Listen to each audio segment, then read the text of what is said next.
Good morning everyone. എല്ലാ പ്രിയപ്പെട്ട കൂട്ടുകാർക്കും അക്കാഡമിക്സിന്റെ മറ്റൊരു എപ്പിസോഡിലേക്ക് ഹാർദമായിട്ടുള്ള സ്വാഗതം. നമ്മൾ അക്കാഡമിക്സ് PSC നമ്മൾ നടത്തുന്ന വീക്ക്ലി ടെസ്റ്റ് ഡിസ്കഷൻ ആണ് നമ്മൾ ഇന്നിവിടെ നടത്താനായിട്ട് പോകുന്നത്. സെക്രട്ടേറിയറ്റ് അസിസ്റ്റന്റ് എക്സാമിനേഷനുമായി ബന്ധപ്പെട്ടിട്ട് നമ്മളൊരു സ്റ്റഡി പ്ലാൻ ഇപ്പോൾ നമ്മൾ പോയിക്കൊണ്ടിരിക്കുന്നുണ്ട്. അതിലെ 10ാമത്തെ ആഴ്ച നമ്മൾ അവസാനിപ്പിച്ചിരുന്നു. എല്ലാ ആഴ്ചയും ചെയ്യുന്നത് പോലെ തന്നെ ആ ആഴ്ചയിൽ പഠിക്കാനായിട്ടുള്ള ഭാഗങ്ങൾ തന്ന് സാറ്റർഡേ ദിവസം നമ്മൾ എന്ത് ചെയ്യുകയാണ്, ഒരു ടെസ്റ്റ് നിങ്ങൾക്ക് തരികയാണ്. വീക്ക്ലി ടെസ്റ്റ് എന്ന് വെച്ചിട്ട് സൺഡേ ദിവസം അതിന്റെ ഡിസ്കഷനും നിങ്ങൾക്ക് ലഭ്യമാക്കുന്നതായിരിക്കും. സോ വളരെ ക്രോണോളജിക്കലായിട്ട് ഓരോരോ ഭാഗങ്ങളായിട്ട് നമ്മൾ പഠിച്ചു തീർക്കുന്നു, അതിന്റെ ടെസ്റ്റ് എഴുതുന്നു, അതിന്റെ ഡിസ്കഷൻ വീഡിയോ കാണുന്നു. ആ ആഴ്ചയിൽ പഠിച്ചതെല്ലാം കൂടി നമ്മൾ എന്ത് ചെയ്യുന്നു, അങ്ങ് കൃത്യമായി നമ്മൾ സൈഡിലേക്ക് ആക്കുന്നു പഠിച്ചതിന് ശേഷം. ഓക്കെ ആണല്ലോ. അപ്പൊ ഈ പ്രൊസീജിയർ നമ്മൾ 10ാമത്തെ ആഴ്ചയും തുടരുകയാണ്. റൈറ്റ്. അപ്പോ നമുക്കിനി അധിക സമയം വൈകിക്കാതെ എന്ത് ചെയ്യാം, ഈ ആഴ്ചയിലെ ചോദ്യങ്ങളുടെ ആദ്യ ഭാഗത്തേക്ക് കടക്കാം.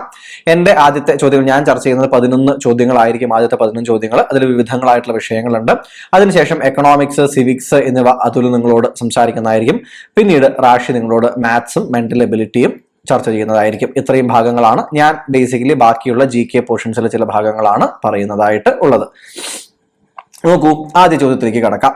First question, consider the following statements എന്നുള്ളതാണ്. എന്തൊക്കെയാണ്? Election commission became a multi-member body for the first time in the year 1989. Election commission ആദ്യമായിട്ട് ഒരാളല്ലാതെ മൾട്ടി മെമ്പർ, മനസ്സിലാവുണ്ടോ, ഒന്നിൽ കൂടുതൽ ആളുകൾ അംഗങ്ങളായിട്ടുള്ള രീതിയിലുള്ള ഒരു സ്ഥാപനമായി മാറിയത് ആദ്യമായി ഇങ്ങനെ മാറുന്നത് 989 എന്നതാണ് ഇവിടെ എന്ത് ചെയ്യുന്നത്, പറയുന്നത്. അങ്ങനെ തന്നെ ആണോ? എന്താണ് കൂട്ടുകാർക്ക് തോന്നുന്നത്? ആ ഒരു ഡിസ്കഷനുമായി, ആ ഒരു സ്റ്റേറ്റ്മെന്റുമായി ബന്ധപ്പെട്ടിട്ട് ശരിയാണ് എന്ന് തോന്നുന്നുണ്ടോ? നമുക്ക് നോക്കാം. അടുത്ത നോക്കൂ, salary of an Election Commission is equivalent to that of a Supreme Court judge. Article 326 deals with the adult suffrage. Election Commission of India has administrative as well as quasi-judicial role. അപ്പൊ election commission of ഇന്ത്യയുടെ historical ആയിട്ടുള്ള, factual ആയിട്ടുള്ള, അവരുടെ working related ആയിട്ടുള്ള അങ്ങനെ basic ആയിട്ടുള്ള ഐഡിയകൾ എല്ലാം നിങ്ങൾക്ക് അറിയുമോ എന്ന് പരിശോധിക്കാനായിട്ടാണ് ഈ ചോദ്യം വന്നിട്ടുള്ളത്. ഓരോന്നായിട്ട് നോക്കൂ. Election commission became multi member body for the first time in the year 1989. ശരിയാണോ? ശരിയായ സ്റ്റേറ്റ്മെന്റ് ആണ്. എന്തുകൊണ്ടാണ്? 61ാമത്തെ കോൺസ്റ്റിറ്റ്യൂഷണൽ അമെൻമെന്റ് ആക്ട്. എന്താ ഇതിന്റെ പ്രത്യേകത എന്ന് പറയുന്നത്? ഇതിന്റെ പ്രത്യേകത എന്ന് പറയുന്നത് ഇതാണ്, അതായത് വോട്ടിംഗ് ഏജ് എന്ത് ചെയ്യുകയാണ്, 21 നിന്നും താഴത്തേക്ക് കൊണ്ടുവരികയാണ് 18. ഇത് ചെയ്യുന്നതോട് കൂടിയിട്ട് ആളുകളുടെ എണ്ണം നല്ലപോലെ വർദ്ധിക്കുന്നുണ്ട്. അപ്പോ ഇത് ഒരു കാരണം കൂടി ആയിക്കൊണ്ട് എന്ത് തീരുമാനിക്കുന്നു, ഇലക്ഷൻ കമ്മീഷൻ ഒരാളെ കൊണ്ട് മാത്രം എല്ലാം നടക്കില്ല, അംഗങ്ങളുടെ എണ്ണം എന്ത് ചെയ്യാൻ വർദ്ധിപ്പിക്കുക. ആദ്യമായി ഒരു മൾട്ടി മെമ്പർ ബോഡി ആയിട്ട് മാറുകയാണ്. 989 ഒക്ടോബറിലാണ് സംഭവിക്കുന്നത്. പക്ഷെ 1990 ജനുവരിയിൽ തന്നെ ഇത് എന്ത് ചെയ്യുന്നു, ഈ രീതി റദ്ദാക്കുകയും പഴയതുപോലെ ആവുകയും ചെയ്യുന്നുണ്ട്. പിന്നീട് 993 രണ്ടാമതും പെർമനന്റ് ആയിട്ട് ഇപ്പോഴും തുടരുന്ന രീതിയിലേക്ക് ഇലക്ഷൻ കമ്മീഷൻ ഒരു മൾട്ടി മെമ്പർ ബോഡി ആയിട്ട് 3 അംഗങ്ങളുള്ള രീതിയിലേക്ക് മാറുകയാണ് 93 പിന്നെ ചെയ്തത്. പിന്നീട് അത് സിംഗിൾ മെമ്പർ ആയി മാറിയിട്ടില്ല. മനസ്സിലാവുന്നുണ്ടോ? അപ്പോ ഫസ്റ്റ് ടൈം എങ്ങനെയാണ് സംഭവിക്കുന്നത്? 989 തന്നെയാണ് സംഭവിക്കുന്നത്. ഫസ്റ്റ് സ്റ്റേറ്റ്മെന്റ് ശരിയാണ്. ഇനി salary of the Election Commissioner is equivalent to the Supreme Court judge. ഏതാണ്ട് ഇനി സംശയമാണ് ഇതിൽ എന്നുണ്ടെങ്കിൽ പോലും നിങ്ങൾക്ക് എന്ത് ചെയ്യാൻ പറ്റും? സുപ്രീം കോടതി ജഡ്ജിയെ പുറത്താക്കുന്ന അതേപോലെയല്ലേ നമ്മളുടെ ഇലക്ഷൻ കമ്മീഷണറെയും പുറത്താക്കാറുള്ളത്. അതുകൊണ്ട് ആ ഒരു രീതി ആലോചിച്ചിട്ട് ഇത് ശരിയാണെന്ന് നമുക്ക് പറയാം. നോക്കൂ, 1ാമത്തെ സ്റ്റേറ്റ്മെന്റ് ശരിയാണ് എന്ന് വരുമ്പോൾ തന്നെ ഒന്നില്ലാത്ത 2 സ്റ്റേറ്റ്മെന്റുകൾ എന്ത് ചെയ്യാൻ പറ്റും, നമുക്ക് കളയാൻ പറ്റും. മനസ്സിലാവുന്നുണ്ടോ? ഒന്നില്ലാത്ത 2 സ്റ്റേറ്റ്മെന്റുകൾ നമ്മൾ അപ്പൊ തന്നെ കളഞ്ഞു കഴിഞ്ഞിട്ടുണ്ട്. ഇനി 2ഉം കൂടി ശരിയാണെന്ന് മനസ്സിലാക്കുന്നതോട് കൂടിയിട്ട് നമുക്ക് എന്ത് ചെയ്യാം, 2ഉം കൂടിയുള്ള സ്റ്റേറ്റ്മെന്റ് ഏതാ, അത് അവസാനത്തെ മാത്രമേ വരുന്നുള്ളൂ. അപ്പൊ ഓൾ ആർ ട്രൂ എന്നത് നമുക്ക് ഇവിടെ നിന്ന് കിട്ടിക്കഴിഞ്ഞു. മനസ്സിലാവുന്നുണ്ടോ? അപ്പൊ നമ്മൾ എലിമിനേറ്റ് ചെയ്തു അല്ലെ, ആവശ്യമില്ലാത്തതൊക്കെ എലിമിനേറ്റ് ചെയ്ത് വളരെ വേഗത്തിൽ ആൻസറിലേക്ക് എത്തിക്കഴിഞ്ഞു ഓൾറെഡി. മനസ്സിലാവുന്നുണ്ടോ നിങ്ങൾക്ക്? ഇനി അടുത്ത ഭാഗം നോക്കൂ. അപ്പോൾ ആദ്യത്തെ രണ്ട് സ്റ്റേറ്റ്മെന്റ് ശരിയാണെന്ന് നമ്മൾ മനസ്സിലാക്കി കഴിഞ്ഞു. നമ്മുടെ ആക്ച്വലി ആൻസർ കിട്ടി എലിമിനേഷൻ മെത്തേഡിലൂടെ. എന്നാലും നമുക്ക് നോക്കാം. Article 326 deals with the adult suffrage. ശരിയല്ലേ? ഓരോ ആർട്ടിക്കിളും ഇവിടെ നിങ്ങൾ അറിഞ്ഞിരിക്കേണ്ടതുണ്ട്. 324 പ്രകാരമാണ് ഇലക്ഷൻ കമ്മീഷനെ എന്ത് ചെയ്യുന്നത്? കോൺസ്റ്റിറ്റ്യൂഷൻ ഓഫ് ഇലക്ഷൻ കമ്മീഷൻ അല്ലെ അതിനെ ഉണ്ടാക്കുന്നത്. 325 പ്രകാരമാണ് ഇലക്ടറൽ റോള്, വോട്ടർ പട്ടികയിൽ അത് തയ്യാറാക്കേണ്ട ഇലക്ഷൻ കമ്മീഷനാണ് എന്ന് പറയുന്നത്. 326 പ്രകാരമാണ് എന്ത്? അഡൾട്ട് സഫറേജ്, പ്രായപൂർത്തി, വോട്ടവകാശം. അപ്പൊ ഈ രീതിയിൽ നമ്മൾ നോക്കുന്ന സമയത്ത് വളരെ എന്താ പറയുക പ്രാധാന്യം അർഹിക്കുന്ന കുറെ ആർട്ടിക്കിളുകൾ നമുക്ക് അവിടെ കാണാൻ സാധിക്കുന്നുണ്ട്. 327 എന്തിനെ കുറിച്ച് പറയുന്നത്? പാർലമെന്റിന് നിയമനിർമ്മാണം നടത്താൻ, ലോ മേക്കിംഗ് അല്ലെങ്കിൽ ഇതുമായി ബന്ധപ്പെട്ടിട്ടുള്ള ലെജിസ്ലേഷൻ റിലേറ്റഡ് ആയിട്ടുള്ള കാര്യങ്ങളൊക്കെ ചെയ്യാം എന്ന് പറയുന്നത് എവിടെയായിട്ടാണ്? 327 ആർട്ടിക്കിൾ 327 ഭാഗമായിട്ടാണ് പറയുന്നത്. മനസ്സിലാവുന്നുണ്ടോ നിങ്ങൾക്ക്? അപ്പൊ ഈ ഭാഗങ്ങളൊക്കെ എന്ത് ചെയ്യുക? കൃത്യമായിട്ട് ആലോചിക്കുന്നതിന് വേണ്ടിയിട്ട് അവിടെ ശ്രദ്ധിക്കുക. ഇനി അടുത്ത എന്താ പറയുക സ്റ്റേറ്റ്മെന്റ് നോക്കിക്കേ. 4ാമത്തെ സ്റ്റേറ്റ്മെന്റ് എന്താ? Election commission has administrative as well as quasi judicial. തീർച്ചയായിട്ടും അഡ്മിനിസ്ട്രേറ്റീവ് തലത്തിൽ നമുക്കറിയാം, നമ്മളുടെ ഇപ്പോ മോഡൽ കോഡ് ഓഫ് കോണ്ടക്ട് അല്ലെ നിലവിൽ വന്നു കഴിഞ്ഞാൽ അത് നടപ്പിലാവുന്നുണ്ടോ എന്ന് കൃത്യമായി ശ്രദ്ധിക്കേണ്ടത് അഡ്മിനിസ്ട്രേറ്റീവ് തലത്തിൽ ആരാണ്? ഇത് നടപ്പിലാക്കേണ്ടത് ആരാണ്? ഇലക്ഷൻ കമ്മീഷൻ ഓഫ് ഇന്ത്യയാണ്. ഇനി ക്വാസി ജുഡീഷ്യൽ, ഏതെങ്കിലും തരത്തിൽ ഇലക്ഷനുമായി ബന്ധപ്പെട്ട് തർക്കമുണ്ടായാൽ ഒരു കോർട്ടിനെ പോലെ നിന്ന് കാര്യങ്ങൾ കേൾക്കുകയും കാര്യങ്ങൾ തീരുമാനിക്കുകയും പലപ്പോഴും ചെയ്യുന്ന ആരാണ്? ഇലക്ഷൻ കമ്മീഷനാണ്. അപ്പോൾ ഒരു ക്വാസി ജുഡീഷ്യൽ, ശരിക്കും ജുഡീഷ്യറി അല്ല, പക്ഷെ ആ സ്വഭാവമുള്ള കാര്യങ്ങളും ആര് ചെയ്യുന്നുണ്ട്? ഇലക്ഷൻ കമ്മീഷൻ ചെയ്യുന്നുണ്ട്. അഡ്മിനിസ്ട്രേറ്റീവ് തലത്തിലുള്ള കാര്യങ്ങളും ആര് ചെയ്യുന്നുണ്ട്? ഇലക്ഷൻ കമ്മീഷൻ ചെയ്യുന്നുണ്ട്. ഓക്കെ ആണല്ലോ? അപ്പൊ ഈ രണ്ട് ഭാഗങ്ങളും ചെയ്യുന്നത്. അപ്പോൾ 4ാമത്തെ സ്റ്റേറ്റ്മെന്റും ശരിയാണ്. സോ 4 സ്റ്റേറ്റ്മെന്റും ശരിയാണ്. ഓൾ ആർ ട്രൂ എന്ന് പറയുന്നതാണ് ഇവിടെ ശരിയായിട്ടുള്ള ആൻസർ വരുന്നത്. ഓക്കെ അല്ലേ? സംശയമൊന്നുമില്ലല്ലോ? ആ ഭാഗം അപ്പൊ നമ്മൾ ക്ലിയർ ആക്കിയിരിക്കുന്നു. അടുത്ത ചോദ്യം, കൺസിഡർ ദ ഫോളോയിങ് സ്റ്റേറ്റ്മെന്റ്സ്. എന്തൊക്കെയാണ് ഇത്? കോൺസ്റ്റിറ്റ്യൂഷണൽ ബോഡികളെ കുറിച്ചിട്ടുള്ള സ്റ്റേറ്റ്മെന്റുകളാണ് കേട്ടോ. കോൺസ്റ്റിറ്റ്യൂഷണൽ ബോഡികളെ കുറിച്ചിട്ടുള്ള സ്റ്റേറ്റ്മെന്റുകളാണ്. Bifurcation of National commission for SC and ST took place by the 79th constitutional amendment. 79th ആണോ? അല്ല, 89th constitutional amendment ആണ് അല്ലെ. 89ാമത് ഭരണഘടനാ ഭേദഗതിയിലൂടെയാണ് National commission for SC and ST എന്ന് പറയുന്ന ഒരു സ്ഥാപനം ഉണ്ടായിരുന്നതിനെ മുറിച്ച് നാഷണൽ കമ്മീഷൻ ഫോർ SCയും നാഷണൽ കമ്മീഷൻ ഫോർ STയും ആക്കുന്നത്. ഇത് വളരെ കോമൺ ആയിട്ടുള്ള ഒരുപാട് എക്സാമുകളിൽ വന്നിട്ടുള്ള ചോദ്യമാണ്. അപ്പൊ ഇത് നിങ്ങൾ മനസ്സിലാക്കേണ്ടതാണ്. ഒന്ന് തെറ്റാണെന്ന് അപ്പോൾ തന്നെ നിങ്ങൾ സാധാരണ രീതിയിൽ അറിയേണ്ടതാണ്. മനസ്സിലാവുന്നുണ്ടോ? സാധാരണ രീതിയിൽ അറിയേണ്ടതാണ്. ആൻഡ് ഞാനത് പറയാൻ കാരണം, ഇത്രയും എന്താ പറയുക 89th ആണ് ഇതിന്റെ ബൈഫർക്കേഷൻ നടന്ന ഈ വർഷമാണെന്ന് നമ്മൾ കോൺസ്റ്റിറ്റ്യൂഷണൽ ബോഡീസിനെ കുറിച്ച് പഠിക്കുമ്പോൾ നമ്മൾ മനസ്സിലാക്കേണ്ട പ്രധാനപ്പെട്ട കാര്യങ്ങളൊന്നാണ്. ഇത് നിങ്ങൾക്ക് അറിയണം എന്ന് പറയാൻ കാരണം, നോക്കൂ, ആ ഒരു സ്റ്റേറ്റ്മെന്റ് തെറ്റാണ് എന്ന് നമ്മൾ മനസ്സിലാക്കി അല്ലെ. ഒന്ന് തെറ്റാണെന്ന് അറിഞ്ഞാൽ നിങ്ങൾ ഈ ആൻസർ സോൾവ് ചെയ്ത് കഴിഞ്ഞു. പിന്നെ ബാക്കി 3 നിങ്ങൾ വായിക്കേണ്ട ആവശ്യമില്ല. അതായത് ഒരൊറ്റ സ്റ്റേറ്റ്മെന്റ് വായിക്കുന്നു, നിങ്ങൾക്ക് ആൻസർ കിട്ടുന്നു, നിങ്ങൾ അടുത്ത ചോദ്യത്തിലേക്ക് പോകുന്നു. നോക്കൂ, ഇത്രയും സ്റ്റേറ്റ്മെന്റ് വായിച്ച് ശരിയാണോ തെറ്റാണോ എന്ന് ആലോചിച്ചിരിക്കാൻ നിങ്ങൾ ഒരു 3-4 മിനിറ്റ് കളയുന്ന സമയത്ത് നിങ്ങൾ അവിടെ എക്സ്ട്രാ 2 ചോദ്യങ്ങൾ അവിടെ ചെയ്തിട്ടുണ്ടാകും. നിങ്ങളുടെ മാർക്ക് തന്നെ മാറിയിട്ടുണ്ടാകും. മനസ്സിലാവുന്നുണ്ടോ ഞാൻ പറയുന്ന കാര്യം? സോ കൃത്യമായി സ്റ്റേറ്റ്മെന്റ് വായിച്ച് എലിമിനേറ്റ് ചെയ്യാൻ പറ്റുമോ എന്ന് നിങ്ങൾ മനസ്സിലാക്കേണ്ടതാണ്. മനസ്സിലാവുന്നുണ്ടോ പറയുന്നത്? അപ്പൊ ഫസ്റ്റ് സ്റ്റേറ്റ്മെന്റ് വായിച്ചു, തെറ്റാണെന്ന് മനസ്സിലായി. 1 ഉള്ള എല്ലാ സ്റ്റേറ്റ്മെന്റും അതുകൊണ്ട് തെറ്റായി അല്ലെ. ഓൾ ആർ ട്രൂല് 1 ഉണ്ട്, ഇതിലും 1 ഉണ്ട്, മുകളിലും 1 ഉണ്ട് അല്ലെ. അപ്പൊ ബാക്കി ഏതാ? 2 and 4 ആർ ട്രൂ. നമുക്ക് ആൻസർ കിട്ടിക്കഴിഞ്ഞു. ഒരൊറ്റ സ്റ്റേറ്റ്മെന്റിൽ എന്ത് ചെയ്തു? ആൻസർ കിട്ടിക്കഴിഞ്ഞു, പോയി കഴിഞ്ഞു. മനസ്സിലാവുന്നുണ്ടോ? അപ്പൊ ഈ രീതിയിൽ എക്സാം അപ്രോച്ച് ചെയ്യാൻ വേണ്ടി ശ്രമിക്കുക. നമ്മൾ ഡിസ്കഷൻ വീഡിയോ നിങ്ങൾ കാണണം എന്ന് പറയാൻ കാരണം ഇതാണ്. എങ്ങനെയാണ് നമ്മൾ ഇത് മെത്തേഡ് മുന്നിലേക്ക് കൊണ്ടുപോകുന്നത് നിങ്ങൾ മനസ്സിലാക്കേണ്ടതായിട്ടുണ്ട്. ശരി, അത് പോട്ടെ. അപ്പൊ ഫസ്റ്റ് സ്റ്റേറ്റ്മെന്റ് എന്താണ്? തെറ്റ്. ഇനി second statement, national commission for backward classes got constitutional status by the 102nd amendment. ശരിയല്ലേ? ഞാൻ എപ്പോഴും പറയാറുള്ള കാര്യമാണ്. 99ാമത്തെ അമെന്റ്മെന്റ് മുതൽ 106ാമത്തെ അമെന്റ്മെന്റ് വരെ വളരെ വൃത്തിയായിട്ട് പഠിച്ചിട്ട് പോവുക. 99ാമത്തെ നാഷണൽ ജുഡീഷ്യൽ അപ്പോയിന്റ്മെന്റ്സ് കമ്മീഷൻ ആയിരുന്നു. അവിടെ മുതൽ എന്ത് ചെയ്യുക? പഠിച്ചു തുടങ്ങുക. 100ാമത്തെ, ഇപ്പൊ ബംഗ്ലാദേശും ഇന്ത്യയും തമ്മിൽ ഈ സ്ഥലങ്ങൾ കോൺക്ലേവുകൾ കൈമാറുന്നത് 100ാമത്തെയാണ്. 101ാമത്തെ ആണെന്നുണ്ടെങ്കിൽ GST കൗൺസിലാണ്. 102ാമത്തേത് ഇതുപോലെ ബാക്ക്വേർഡ് ക്ലാസസിന് കോൺസ്റ്റിറ്റ്യൂഷണൽ സ്റ്റാറ്റസ് കൊടുക്കുന്നതാണ്. 103 എക്കണോമിക്കലി വീക്കർ സെക്ഷൻ ആണ് അല്ലെ. അങ്ങനെ നമ്മൾ ഓരോന്നും പഠിച്ചു പോകുന്നുണ്ട് അല്ലെ. അപ്പൊ ഓരോ ഭാഗങ്ങളും എന്ത് ചെയ്യുക? കൃത്യമായി 99 മുതൽ 106 വരെയുള്ള കോൺസ്റ്റിറ്റ്യൂഷണൽ അമെന്റ്മെന്റ് ആക്ടുകൾ വളരെ വൃത്തിയായി പഠിച്ചിട്ട് പോവുക. ഇനി നിങ്ങൾക്ക് എന്തെങ്കിലും കോൺസ്റ്റിറ്റ്യൂഷണൽ അമെന്റ്മെന്റ് ആക്ട് കൃത്യമായി ഒന്നുകൂടി പഠിക്കണം എന്നുണ്ടെങ്കിൽ നമ്മുടെ തന്നെ ചാനലിൽ നിങ്ങൾക്ക് കോൺസ്റ്റിറ്റ്യൂഷൻ കോൺസ്റ്റിറ്റ്യൂഷണൽ അമെന്റ്മെന്റ് ആക്ടുകളെ കുറിച്ച്, അതിന്റെ ചെയ്യുന്ന രീതി, പ്രധാനപ്പെട്ട അമെന്റ്മെന്റ് ആക്ടുകൾ എല്ലാം ചർച്ച ചെയ്യുന്ന ക്ലാസ് എവിടെ കിടക്കുന്നുണ്ട്? നമ്മുടെ ചാനലിൽ തന്നെ കിടക്കുന്നുണ്ട്. അതെന്ത് ചെയ്യുക? ഒന്ന് പോയി കാണുക. ആ ഒരൊറ്റ ക്ലാസ്സിലൂടെ ഏറ്റവും പ്രധാനപ്പെട്ട പരീക്ഷകളിൽ ചോദിക്കുന്ന എല്ലാ കോൺസ്റ്റിറ്റ്യൂഷണൽ അമെന്റ്മെന്റുകളും നമ്മൾ കവർ ചെയ്യുന്നുണ്ട്. അപ്പോൾ അതുകൂടി എന്ത് ചെയ്യുക? വേണമെങ്കിൽ പോയി നോക്കാൻ ശ്രമിക്കുക. സോ സെക്കൻഡ് സ്റ്റേറ്റ്മെന്റ് ശരിയാണ്. ഇനി അറ്റോർണി ജനറൽ ഏതാണ്? ആർട്ടിക്കിൾ 76 അല്ലെ? Article 76 attorney general is Bard from private practice after taking up the constitutional post. അപ്പോൾ അറ്റോർണി ജനറൽ എന്ന് പറയുന്ന സ്ഥാനം ഏറ്റെടുത്തതിന് ശേഷം അദ്ദേഹത്തിന് പ്രൈവറ്റ് പ്രാക്ടീസ് ചെയ്യാൻ പറ്റില്ല എന്നാണ് പറയുന്നത്. ശരിയാണോ? ഇത് വായിക്കാത്ത ഒരാൾക്ക് കേൾക്കുമ്പോൾ തോന്നും ശരിയാണല്ലോ, കോൺസ്റ്റിറ്റ്യൂഷണൽ പോസ്റ്റിൽ കിട്ടിക്കഴിഞ്ഞാൽ പിന്നെ എങ്ങനെയാണ് മറ്റൊരു ജോബിൽ ഇരിക്കുക എന്ന് തോന്നും.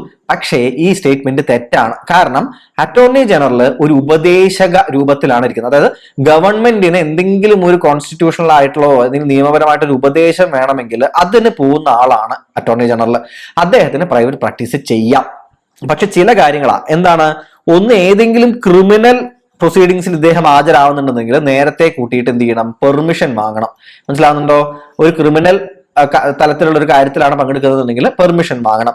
രണ്ടാമത്തെ കാര്യം എന്ന് പറയുന്നത് ഇദ്ദേഹം, അതായത് അറ്റോർണി ജനറലിനെ എന്ത് ചെയ്യണം? പെർമിഷൻ വാങ്ങണം. രണ്ടാമത്തേത്, ഇദ്ദേഹത്തിന് ഒരിക്കലും ഗവൺമെന്റിന്റെ എഗെയിനിസ്റ്റ് ഒരിക്കലും ഇദ്ദേഹം ഹാജരാവരുത്. മനസ്സിലാവുന്നുണ്ടോ? ഇദ്ദേഹം ഗവൺമെന്റിനെയാണ് എന്ത് ചെയ്യുന്നത്? റെപ്രസെന്റ്. സോ ഗവൺമെന്റിന്റെ എഗെയിനിസ്റ്റ് ഇദ്ദേഹം ഒരിക്കലും ഒരു കേസിലും ഹാജരാവരുത്. മനസ്സിലാവുന്നുണ്ടോ? സോ പ്രൈവറ്റ് പ്രാക്ടീസ് അറ്റോർണി ജനറലിന് ചെയ്യാനായിട്ട് പറ്റും. ഓക്കെ അല്ലേ? ഫോർത്ത് സ്റ്റേറ്റ്മെന്റ് നോക്കൂ. Central government has an effective veto power by the voting rights in the GST council. GST കൗൺസിലിൽ സെൻട്രൽ ഗവൺമെന്റിന് വോട്ടിംഗ് റൈറ്റ്സ് വെച്ച് നോക്കുമ്പോൾ എഫക്റ്റീവ് ആയിട്ടൊരു വീറ്റോ പവർ ഉണ്ട് എന്നാണ് പറയുന്നത്. ഉണ്ടോ? എങ്ങനെയാണ്? നമ്മൾ ഏതാണ് ആർട്ടിക്കിൾ? GST കൗൺസിലിന്റെ ആർട്ടിക്കിൾ എത്രയാണ്? 279A ആണ് അല്ലെ? ആർട്ടിക്കിൾ 279A ആണ് GST കൗൺസിലുമായി ബന്ധപ്പെട്ടിട്ടുള്ള ആർട്ടിക്കിൾ എന്ന് പറയുന്നത്. അത് നമുക്ക് വളരെ വ്യക്തമായിട്ട് അറിയാം. ഇനി എങ്ങനെയാണ് വോട്ടിംഗ് റൈറ്റ്സ് അറിയോ? അതായത് ആദ്യമായിട്ട് നിങ്ങൾ ഇത് മനസ്സിലാക്കുക. 3/4 വോട്ട് കിട്ടിയാൽ മാത്രമേ GST കൗൺസിലിലെ ഏതൊരു ഡിസിഷനും പാസ്സാവുകയുള്ളൂ. അപ്പൊ 3/4 വോട്ട് വേണം. അതായത് ഇത് എത്ര പെർസെന്റേജ് ആണ്? 75% വോട്ടിന്റെ മേലെ കിട്ടുമ്പോഴേ എന്ത് ചെയ്യുന്നുള്ളൂ? ഏതൊരു തീരുമാനവും പാസ്സാകുന്നുള്ളൂ. ഇനി സെൻട്രൽ ഗവൺമെന്റിന് ടോട്ടൽ വോട്ടിന്റെ 1/3 വോട്ട് സെൻട്രൽ ഗവൺമെന്റിനുണ്ട്. അതായത് 33.33% വോട്ട് ഷെയർ ആരുടെയാണ്? സെൻട്രൽ ഗവൺമെന്റിനാണ്. ഇനി നിങ്ങളൊന്ന് ആലോചിച്ച് നോക്കിക്കേ. സെൻട്രൽ ഗവൺമെന്റ് ഒരു കാര്യത്തിന് അനുകൂലം, അതായത് സെൻട്രൽ ഗവൺമെന്റിന് 33.33%, ബാക്കി എല്ലാ സ്റ്റേറ്റുകൾക്കും കൂടിയിട്ട് 66.66% ഉള്ളത്. മനസ്സിലാവുന്നുണ്ടോ? ഇത് സെൻട്രൽ ഗവൺമെന്റ്, ഇത് സ്റ്റേറ്റ് ഗവൺമെന്റുകൾക്ക് എല്ലാം കൂടിയിട്ട് GST കൗൺസിൽ ഒരു തീരുമാനം എടുക്കുമ്പോൾ ഇത്ര വോട്ടിംഗ് ഷെയർ ഉള്ളത്. അപ്പോ സെൻട്രൽ ഗവൺമെന്റ് ഒരു തീരുമാനത്തിനെ എതിർത്തു എന്ന് വിചാരിക്കൂ. അപ്പൊ ബാക്കി എല്ലാ സ്റ്റേറ്റും കൂടി വോട്ട് ചെയ്താലും എത്ര പെർസെന്റേജ് എത്തും? വോട്ടിംഗ് പെർസെന്റേജ് 66.6% എത്തുള്ളൂ. ഒരിക്കലും 75 എത്തില്ല. മനസ്സിലാവുന്നുണ്ടോ? അതുകൊണ്ട് സെൻട്രൽ ഗവൺമെന്റിന് എന്തുണ്ട്? ഒരു എഫക്റ്റീവ് വീറ്റോ പവർ അതിന്റെ വോട്ടിംഗ് റൈറ്റ്സ് വെച്ച് GST കൗൺസിലിൽ ഉണ്ട്. ശരിയായ സ്റ്റേറ്റ്മെന്റ് ആണ്. So fourth statement is also right. മനസ്സിലാവുന്നുണ്ടോ? അങ്ങനെ സെക്കൻഡ് ആൻഡ് ഫോർത്ത് സ്റ്റേറ്റ്മെന്റ്സ് ആണ് ഇതിൽ ശരിയായി വരുന്നത്. ഞാൻ നേരത്തെ പറഞ്ഞതുപോലെ തന്നെ ഈ പ്രധാനപ്പെട്ട ഈ ഒരു പോയിന്റ് നിങ്ങൾക്ക് അറിയുമെന്നുണ്ടെങ്കിൽ, വളരെ കോമൺ ആയിട്ട് നമ്മൾ മനസ്സിലാക്കേണ്ട ഒരു പോയിന്റ് ആണത്. ഇത് അറിയുമെങ്കിൽ നമ്മൾ പിന്നെ ഈ 3 സ്റ്റേറ്റ്മെന്റും വായിക്കാൻ പോലും നമ്മൾ നിൽക്കില്ല. ഫസ്റ്റ് സ്റ്റേറ്റ്മെന്റ് വായിക്കുന്നു, അത് തെറ്റാണെന്ന് മനസ്സിലാക്കുന്നു, അത് തെറ്റായിട്ടുള്ള 3 ഓപ്ഷനും അപ്പൊ തന്നെ കട്ട് ചെയ്ത് കളഞ്ഞ് ശരിയായ ഓപ്ഷൻ കണ്ടിട്ട് നമ്മൾ എന്ത് ചെയ്യുന്നു? അടുത്ത ക്വസ്റ്റ്യനിലേക്ക് നമ്മൾ പോകുന്നു. ഓക്കെ ആണേ? ശരി. ഇനി which of the following is wrongly paired? വളരെ ബേസിക് ആയിട്ടുള്ള ഐഡിയ ആണ്. നിങ്ങളോട് ഈ ചോദ്യത്തിലൂടെ പറയാൻ ഞങ്ങൾ ആഗ്രഹിച്ചത് എന്താണ്? എല്ലാ കോൺസ്റ്റിറ്റ്യൂഷണൽ ബോഡികളുടെയും അതിന്റെ ആർട്ടിക്കിളുകൾ നിങ്ങൾ പഠിച്ചു വെക്കണം. ഇതാണ് ചുരുക്കി പറഞ്ഞാൽ നമ്മൾ പറയാൻ ഉദ്ദേശിക്കുന്നത്. 350B special officer four linguistic minorities ആണ് ശരിയാണ്. ആർട്ടിക്കിൾ 280 ഫൈനാൻസ് കമ്മീഷൻ ആണ് ശരിയാണ്. 148 CAG ആണ് ശരിയാണ്. ആർട്ടിക്കിൾ 338B എന്ന് പറയുന്നത് നാഷണൽ കമ്മീഷൻ ഫോർ STs അല്ല, National commission for backward classes ആണ് അല്ലെ? ബാക്ക്വേർഡ് ക്ലാസസ് ആണ്. 102ാമത്തെ കോൺസ്റ്റിറ്റ്യൂഷണൽ അമെന്റ്മെന്റ് ആക്ടിലൂടെയാണ് നാഷണൽ കമ്മീഷൻ ഫോർ ബാക്ക്വേർഡ് ക്ലാസസിന് കോൺസ്റ്റിറ്റ്യൂഷണൽ സ്റ്റാറ്റസ് കിട്ടുന്നത്. ഇതുകൂടി എന്ത് ചെയ്യുക? ഓർത്തിരിക്കാനായിട്ട് ശ്രദ്ധിക്കുക. ഓക്കെ ആണേ? സംശയമില്ലല്ലോ? അപ്പൊ ഇത് മറക്കരുത്. ഇനി കമ്പ്യൂട്ടറിന്റെ ഭാഗത്തു നിന്നുള്ള ക്വസ്റ്റ്യൻസ് ആണ്. അത് പ്രീവിയസ് ഇയർ ക്വസ്റ്റ്യൻസ് നമ്മൾ ജസ്റ്റ് എടുത്ത് തരികയാണ് നിങ്ങൾക്ക് ചെയ്തത്. അതിൽ വലിയ നമുക്ക് എക്സ്പ്ലനേഷൻസ് ഒന്നും തരാനില്ല ഈ ഭാഗങ്ങളിൽ. അത് ഫർദർ ആയിട്ട് അങ്ങോട്ട് പോകുമ്പോൾ നമ്മൾ കമ്പ്യൂട്ടറിന്റെ റിലേറ്റഡ് ആയിട്ടുള്ള ഒരു സ്പെഷ്യൽ ഡിസ്കഷൻ നമ്മൾ പ്ലാൻ ചെയ്യുന്നുണ്ട്. അതായത് ടുവേർഡ്സ് എക്സാമിന്റെ സമയമാവുന്ന സമയത്ത് ഏറ്റവും പ്രധാനപ്പെട്ട സ്ഥിരമായ ചോദ്യങ്ങൾ വരാറുള്ള ചില ഭാഗങ്ങൾ കവർ ചെയ്യുന്ന പോലെ നമ്മൾ 1-2 മണിക്കൂറിന്റെ ക്ലാസ് നമ്മൾ പ്ലാൻ ചെയ്യുന്നുണ്ട്. അത് നമ്മൾ നിങ്ങളിലേക്ക് എത്തിക്കുന്നതായിരിക്കും. ഓക്കെ, അത് പ്രീവിയസ് ഇയർ ക്വസ്റ്റ്യൻ ബേസ്ഡ് ആയിട്ടുള്ള ഒരു ക്ലാസ് തന്നെ നമ്മൾ പ്രിപ്പയർ ചെയ്യുന്നുണ്ട്. മാക്സിമം വേഗത്തിൽ നമ്മൾ എത്തിക്കുന്നതായിരിക്കും. സോ ഈ കാര്യങ്ങൾ നിങ്ങൾ ഒന്ന് എന്ത് ചെയ്യുക, ഒന്ന് മെമ്മറി റിഫ്രഷ് ചെയ്യുന്ന പോലെ എടുക്കുക. ഇവിടെ ഈ മെമ്മറിയെ കുറിച്ച് തന്നെയാണ് ചോദ്യം. പ്രൊസസറിന്റെയും റാമിന്റെയും ഇടയ്ക്കുള്ള ചെറുതും വേഗതയേറിയതുമായിട്ടുള്ള മെമ്മറി ഏതാണ്? Cache memory. Cache memory basically എന്താണ്? ഈ പ്രൊസസറിന്റെയും റാമിന്റെ ഇടയിൽ ഒരു താൽക്കാലിക, മനസ്സിലാവുന്നു, ഒരു താൽക്കാലിക മെമ്മറി പോലെ ആക്ട് ചെയ്യുന്നത്. മനസ്സിലാവുണ്ടോ? ഇതിലേക്ക് എന്ത് ചെയ്യുകയാണ്, ഇതൊരു താൽക്കാലികമായിട്ട് മെമ്മറി ഹോൾഡ് ചെയ്യുന്ന ഒരു ഭാഗമായിട്ട് ആക്ട് ചെയ്യുകയാണ് താൽക്കാലികമായിട്ട്. മനസ്സിലാവും, അതാണ് കാഷെ മെമ്മറി എന്ന പേരിൽ അറിയപ്പെടുന്നത്. സോ പ്രൊസസറിന്റെയും റാമിന്റെയും ഇടയ്ക്കുള്ള ചെറുതും വേഗതയേറിയുമായിട്ടുള്ള മെമ്മറി എന്ന് പറയുന്നത് കാഷെ മെമ്മറിയാണ് എന്ന് മനസ്സിലാക്കാനായിട്ട് ശ്രദ്ധിക്കുക. അടുത്ത ചോദ്യം എന്താ? Which part of the computer is known as brain of the computer? Brain of the computer ഏതാണ്? CPU അല്ലെ. CPU ആണ് ബ്രെയിൻ ഓഫ് ദ കമ്പ്യൂട്ടർ എന്ന്. സെൻട്രൽ പ്രോസസിംഗ് യൂണിറ്റ് അല്ലെ, സെൻട്രൽ പ്രോസസിംഗ് യൂണിറ്റ്, ബ്രെയിൻ. അത് ഒരുപാട് തവണ റിപ്പീറ്റ് ചോദ്യമാണ്, ജസ്റ്റ് പറഞ്ഞു തന്നതാണ്. ഇതും റിപ്പീറ്റഡ് ആയിട്ടുള്ള ഒരു പ്രീവിയസ് ക്വസ്റ്റൻ ആണ്. ആരാണ് the proponent of free software system? സ്വതന്ത്ര സോഫ്റ്റ്വെയർ പ്രസ്ഥാനത്തിന്റെ ഉപജ്ഞാതാവ് ആരാണ്? റിച്ചാർഡ് സ്റ്റാൾമാൻ ആണ് അല്ലെ. സെയ്മോർ ക്രേ എന്താണ്? സൂപ്പർ കമ്പ്യൂട്ടറിന്റെ ഉപജ്ഞാതാവാണ് സെയ്മോർ ക്രേ. ഡഗ്ലസ് എൻജൽബർട്ട് ഏതായിരുന്നു? മൗസിന്റെ ഉപജ്ഞാതാവായിരുന്നു ഇദ്ദേഹം അല്ലെ. സ്റ്റീവ് ജോബ്സ് നമുക്കറിയാം ആപ്പിൾ അല്ലെ, ആപ്പിളിന്റെ iOS സിസ്റ്റം ആപ്പിളിൻ്റെതായിട്ടുള്ള ഉപജ്ഞാതാവാണ് സ്റ്റീവ് ജോബ്സ്. അപ്പോൾ ഇത് ഓരോന്നും പല രീതിയിൽ പല തവണയായിട്ട് ചോദ്യങ്ങളായി വന്നിട്ടുണ്ട്. ജസ്റ്റ് നിങ്ങൾ എന്ത് ചെയ്യുക, ഈ ഭാഗങ്ങളൊന്ന് മനസ്സിലാക്കാനായിട്ട് ശ്രദ്ധിക്കുക. അടുത്ത ചോദ്യം, കൺസിഡർ ദ ഫോളോയിങ് സ്റ്റേറ്റ്മെന്റ്സ്. എന്തൊക്കെയാണ്? ഇന്ത്യയുടെ അതിർത്തിയുമായി ബന്ധപ്പെട്ട ചോദ്യങ്ങളാണ് അല്ലെ. നോക്കൂ എന്തൊക്കെയാ പറയുന്നത് ഇവിടെ. 5 states ഷെയർ ഇന്റർനാഷണൽ ബൗണ്ടറി വിത്ത് മ്യാൻമാർ എന്ന് പറയുന്നു. 5 states ഷെയർ ഇന്റർനാഷണൽ ബോർഡർ വിത്ത് ബംഗ്ലാദേശ് എന്ന് പറയുന്നു. The state that share longest international boundary is Rajasthan എന്നും പറയുന്നു. എന്താണ് തോന്നുന്നത്? ജസ്റ്റ് കാണുന്ന സമയത്ത് വളരെ കൺഫ്യൂസിംഗ് ആയിട്ട് ചിലർക്ക് തോന്നിയിട്ടുണ്ടാകാം. പക്ഷെ അതിർത്തികളുമായി ബന്ധപ്പെട്ട ചോദ്യങ്ങൾ വരുന്നുണ്ട്. അത് ഞാൻ ഒത്തിരി കോംപ്ലിക്കേറ്റഡ് ആയിട്ട് ചോദിച്ചു എന്നേ ഉള്ളൂ. ചിലർക്ക് അത് കോംപ്ലിക്കേറ്റഡ് ആയിരിക്കും. ഇത് വായിച്ച ആളുകൾക്ക് ഇത് വളരെ എളുപ്പമായിരിക്കും. ഫാക്ച്വൽ സാധനമാണ്. അതുകൊണ്ട് അറിഞ്ഞില്ലെങ്കിൽ അറിയില്ല, അറിഞ്ഞാൽ അറിയും. വേണമെങ്കിൽ മാപ്പുമായിട്ടൊരു ഐഡിയ ഉള്ളവർക്ക് എന്ത് ചെയ്യാം, ഇതൊന്ന് പഠിച്ച് എടുക്കാനായിട്ട് ശ്രമിക്കാമെന്നേ ഉള്ളൂ. നോക്കൂ, ഫസ്റ്റ് സ്റ്റേറ്റ്മെന്റ് തെറ്റാണ്. 4 സംസ്ഥാനങ്ങളുമായിട്ടാണ് മ്യാൻമാർ അതിർത്തി പങ്കിടുന്നത്. അതായത് അരുണാചൽ പ്രദേശ് ഇങ്ങനെ പോയി പിന്നെ ഇങ്ങനെ കിടക്കുന്നുണ്ട്. അരുണാചൽ പ്രദേശ് കുറച്ച് മനസ്സിലാവുന്നുണ്ടോ? അതിൽ ഇത്രയും ഭാഗം ചൈനയാണ്. ഇവിടെ ഒരു ഭാഗം മുതൽ താഴ്ത്തിക്ക് എന്ത് തുടങ്ങുകയാണ്? മ്യാൻമാർ തുടങ്ങുകയാണ്. മനസ്സിലാവുന്നുണ്ടോ? അരുണാചൽ പ്രദേശിന്റെ തൊട്ട് താഴെ ആര് കിടക്കുന്നുണ്ട്? നാഗാലാൻഡ് കിടക്കുന്നുണ്ട്. അതിന്റെ തൊട്ട് താഴേക്ക് ആര് കിടക്കുന്നുണ്ട്? മണിപ്പൂർ കിടക്കുന്നുണ്ട്. പിന്നെ ഇങ്ങോട്ട് ആരും കിടക്കുന്നുണ്ട്? മിസോറാമും കിടക്കുന്നുണ്ട്. അപ്പൊ ഈ 4 പേരുടെ അടുത്ത് അരുണാചൽ പ്രദേശ്, നാഗാലാൻഡ്, മണിപ്പൂര്, മിസോറാം, ഇവര് 4 പേരുമായിട്ടും ആരാണ്? മ്യാൻമാർ അതിർത്തി പങ്കിടുന്നുണ്ട്. സോ ഈ 4 സംസ്ഥാനങ്ങളാണുള്ളത്. ഇപ്പൊ ഫസ്റ്റ് സ്റ്റേറ്റ്മെന്റ് എന്താണ്? തെറ്റാണ് എന്ന് മനസ്സിലാക്കി. അത് മനസ്സിലാക്കുമ്പോൾ 2 സ്റ്റേറ്റ്മെന്റുകൾ പോകുന്നു. പിന്നെ ഒന്നില്ലെങ്കിൽ 2 ശരിയാണ്, അല്ലെങ്കിൽ 3 ശരിയാണ്. ഇതിൽ ഏതെങ്കിലും ഒന്നേ എന്ത് ചെയ്യുള്ളൂ, ശരിയാവുള്ളൂ എന്ന് നമുക്ക് മനസ്സിലായി. ഇനി നോക്കൂ, 5 states ഷെയർ ഇന്റർനാഷണൽ ബോർഡർ വിത്ത് ബംഗ്ലാദേശ്. അതായത് ഏറ്റവും കൂടുതൽ നമ്മുടെ അതിർത്തി ബംഗ്ലാദേശുമായിട്ടാണ് നമ്മൾ പങ്കിടുന്നത് എന്ന് നമുക്കറിയാം അല്ലെ. എത്രയാണ് ഉണ്ടായിരുന്നത്? 4096.7 കിലോമീറ്റർ. ഇത്രയും ദൂരം ബംഗ്ലാദേശ് അതിർത്തിയാണ്. അപ്പൊ മ്യാൻമാറുമായിട്ടുള്ളതിനേക്കാൾ കൂടുതൽ ബംഗ്ലാദേശ് ഉണ്ടെന്ന് അറിയുന്നത് കൊണ്ട് 4 മ്യാൻമാർ എന്ന് അറിയുമെങ്കിൽ അത് 5 ആയിരിക്കാം എന്ന് വേണമെങ്കിൽ ഊഹിക്കാം. ഇതൊക്കെ ഫാക്ച്വൽ ചോദ്യങ്ങളാണ്, ഞാൻ അഗൈൻ പറയുന്നു. ഇതൊക്കെ ഊഹിക്കുകയാണെങ്കിൽ ഒരു ലക്കി ഗസ് ആയിരിക്കും. മനസ്സിലാവുന്നുണ്ടോ? നിങ്ങൾക്ക് ജസ്റ്റ് വെറുതെ ഊഹിക്കുകയാണെന്നുണ്ടെങ്കിൽ എന്തായിരിക്കാം, ഇതിൽ എവിടെ വേണമെങ്കിൽ തെറ്റ് പറ്റാം. ചില ക്വസ്റ്റൻസ് അങ്ങനെ ഉണ്ടാവും, നമുക്ക് ഒന്നും ചെയ്യാനില്ല. മനസ്സിലാവുന്നുണ്ടോ? അപ്പൊ വേണമെങ്കിൽ ഊഹിക്കാം. പിന്നെ അടുത്ത് നോക്കൂ, the state that share longest international boundaries Rajasthan. ഇവിടെയും ഈ ബംഗ്ലാദേശിന്റെ ലോജിക്ക് തന്നെയാണ് നമുക്ക് ഉപയോഗിക്കാൻ പറ്റുക. കാരണം രാജസ്ഥാൻ വലിയ സംസ്ഥാനമാകുമ്പോൾ അത്രയും പാകിസ്ഥാനുമായിട്ട് ഷെയർ ചെയ്യുന്നുണ്ടെന്നൊക്കെ ആലോചിക്കാം. പക്ഷേ അപ്പോഴും നമുക്ക് അറിയേണ്ട കാര്യം എന്താ, ബംഗ്ലാദേശുമായിട്ടാണ് നമ്മൾ ഏറ്റവും വലിയ അതിർത്തി പങ്കിടുന്നത്. പക്ഷെ ബംഗ്ലാദേശുമായിട്ട് ഒരുപാട് ദൂരം ആരാ പോകുന്നത്? വെസ്റ്റ് ബംഗാളാണ് അല്ലെ. അപ്പൊ വെസ്റ്റ് ബംഗാളാണ് എന്ത് ചെയ്യുന്നത്? ബംഗ്ലാദേശുമായിട്ട് അതിർത്തി പങ്കിടുന്നത്. 2000 കൂടുതൽ 2000 സംതിങ് കിലോമീറ്ററോളം ആരാണ്? ബംഗ്ലാദേശിൽ 4000 സംതിങ് പറഞ്ഞതിന്റെ പകുതിയോളം അതിർത്തി പങ്കിടുന്നത് വെസ്റ്റ് ബംഗാളുമായിട്ട് ആണ്. അപ്പൊ ഇത് രാജസ്ഥാൻ അല്ല എന്ന് അർത്ഥം. സോ സെക്കൻഡ് സ്റ്റേറ്റ്മെന്റ് മാത്രമാണ് ഇവിടെ ശരിയായിട്ട് വരുന്നത്. മനസ്സിലാവുന്നുണ്ടോ? ബംഗ്ലാദേശുമായിട്ട് അതിർത്തി പങ്കിടുന്ന സംസ്ഥാനങ്ങൾ ആരൊക്കെയാണെന്ന് അറിയാമോ നിങ്ങൾക്ക്? ബംഗ്ലാദേശുമായിട്ട് അതിർത്തി പങ്കിടുന്ന സംസ്ഥാനങ്ങൾ എന്ന് പറയുന്നത് ഒരെണ്ണം തീർച്ചയായിട്ടും നിങ്ങൾക്ക് അറിയാം, വെസ്റ്റ് ബംഗാള്. പിന്നെ ആര് വരും? ആസാം വരും. പിന്നെ വരുന്ന ആളുകൾ ആരൊക്കെയാണ്? മേഘാലയ, ത്രിപുര ആൻഡ് മിസോറാം. ഈ 5 സംസ്ഥാനങ്ങളാണ് നമ്മളുടെ ബംഗ്ലാദേശുമായിട്ട് അതിർത്തി പങ്കിടുന്നത്. ഓക്കെ അല്ലേ? അപ്പൊ ആ ഭാഗവും മനസ്സിലായി. Only 2 is true.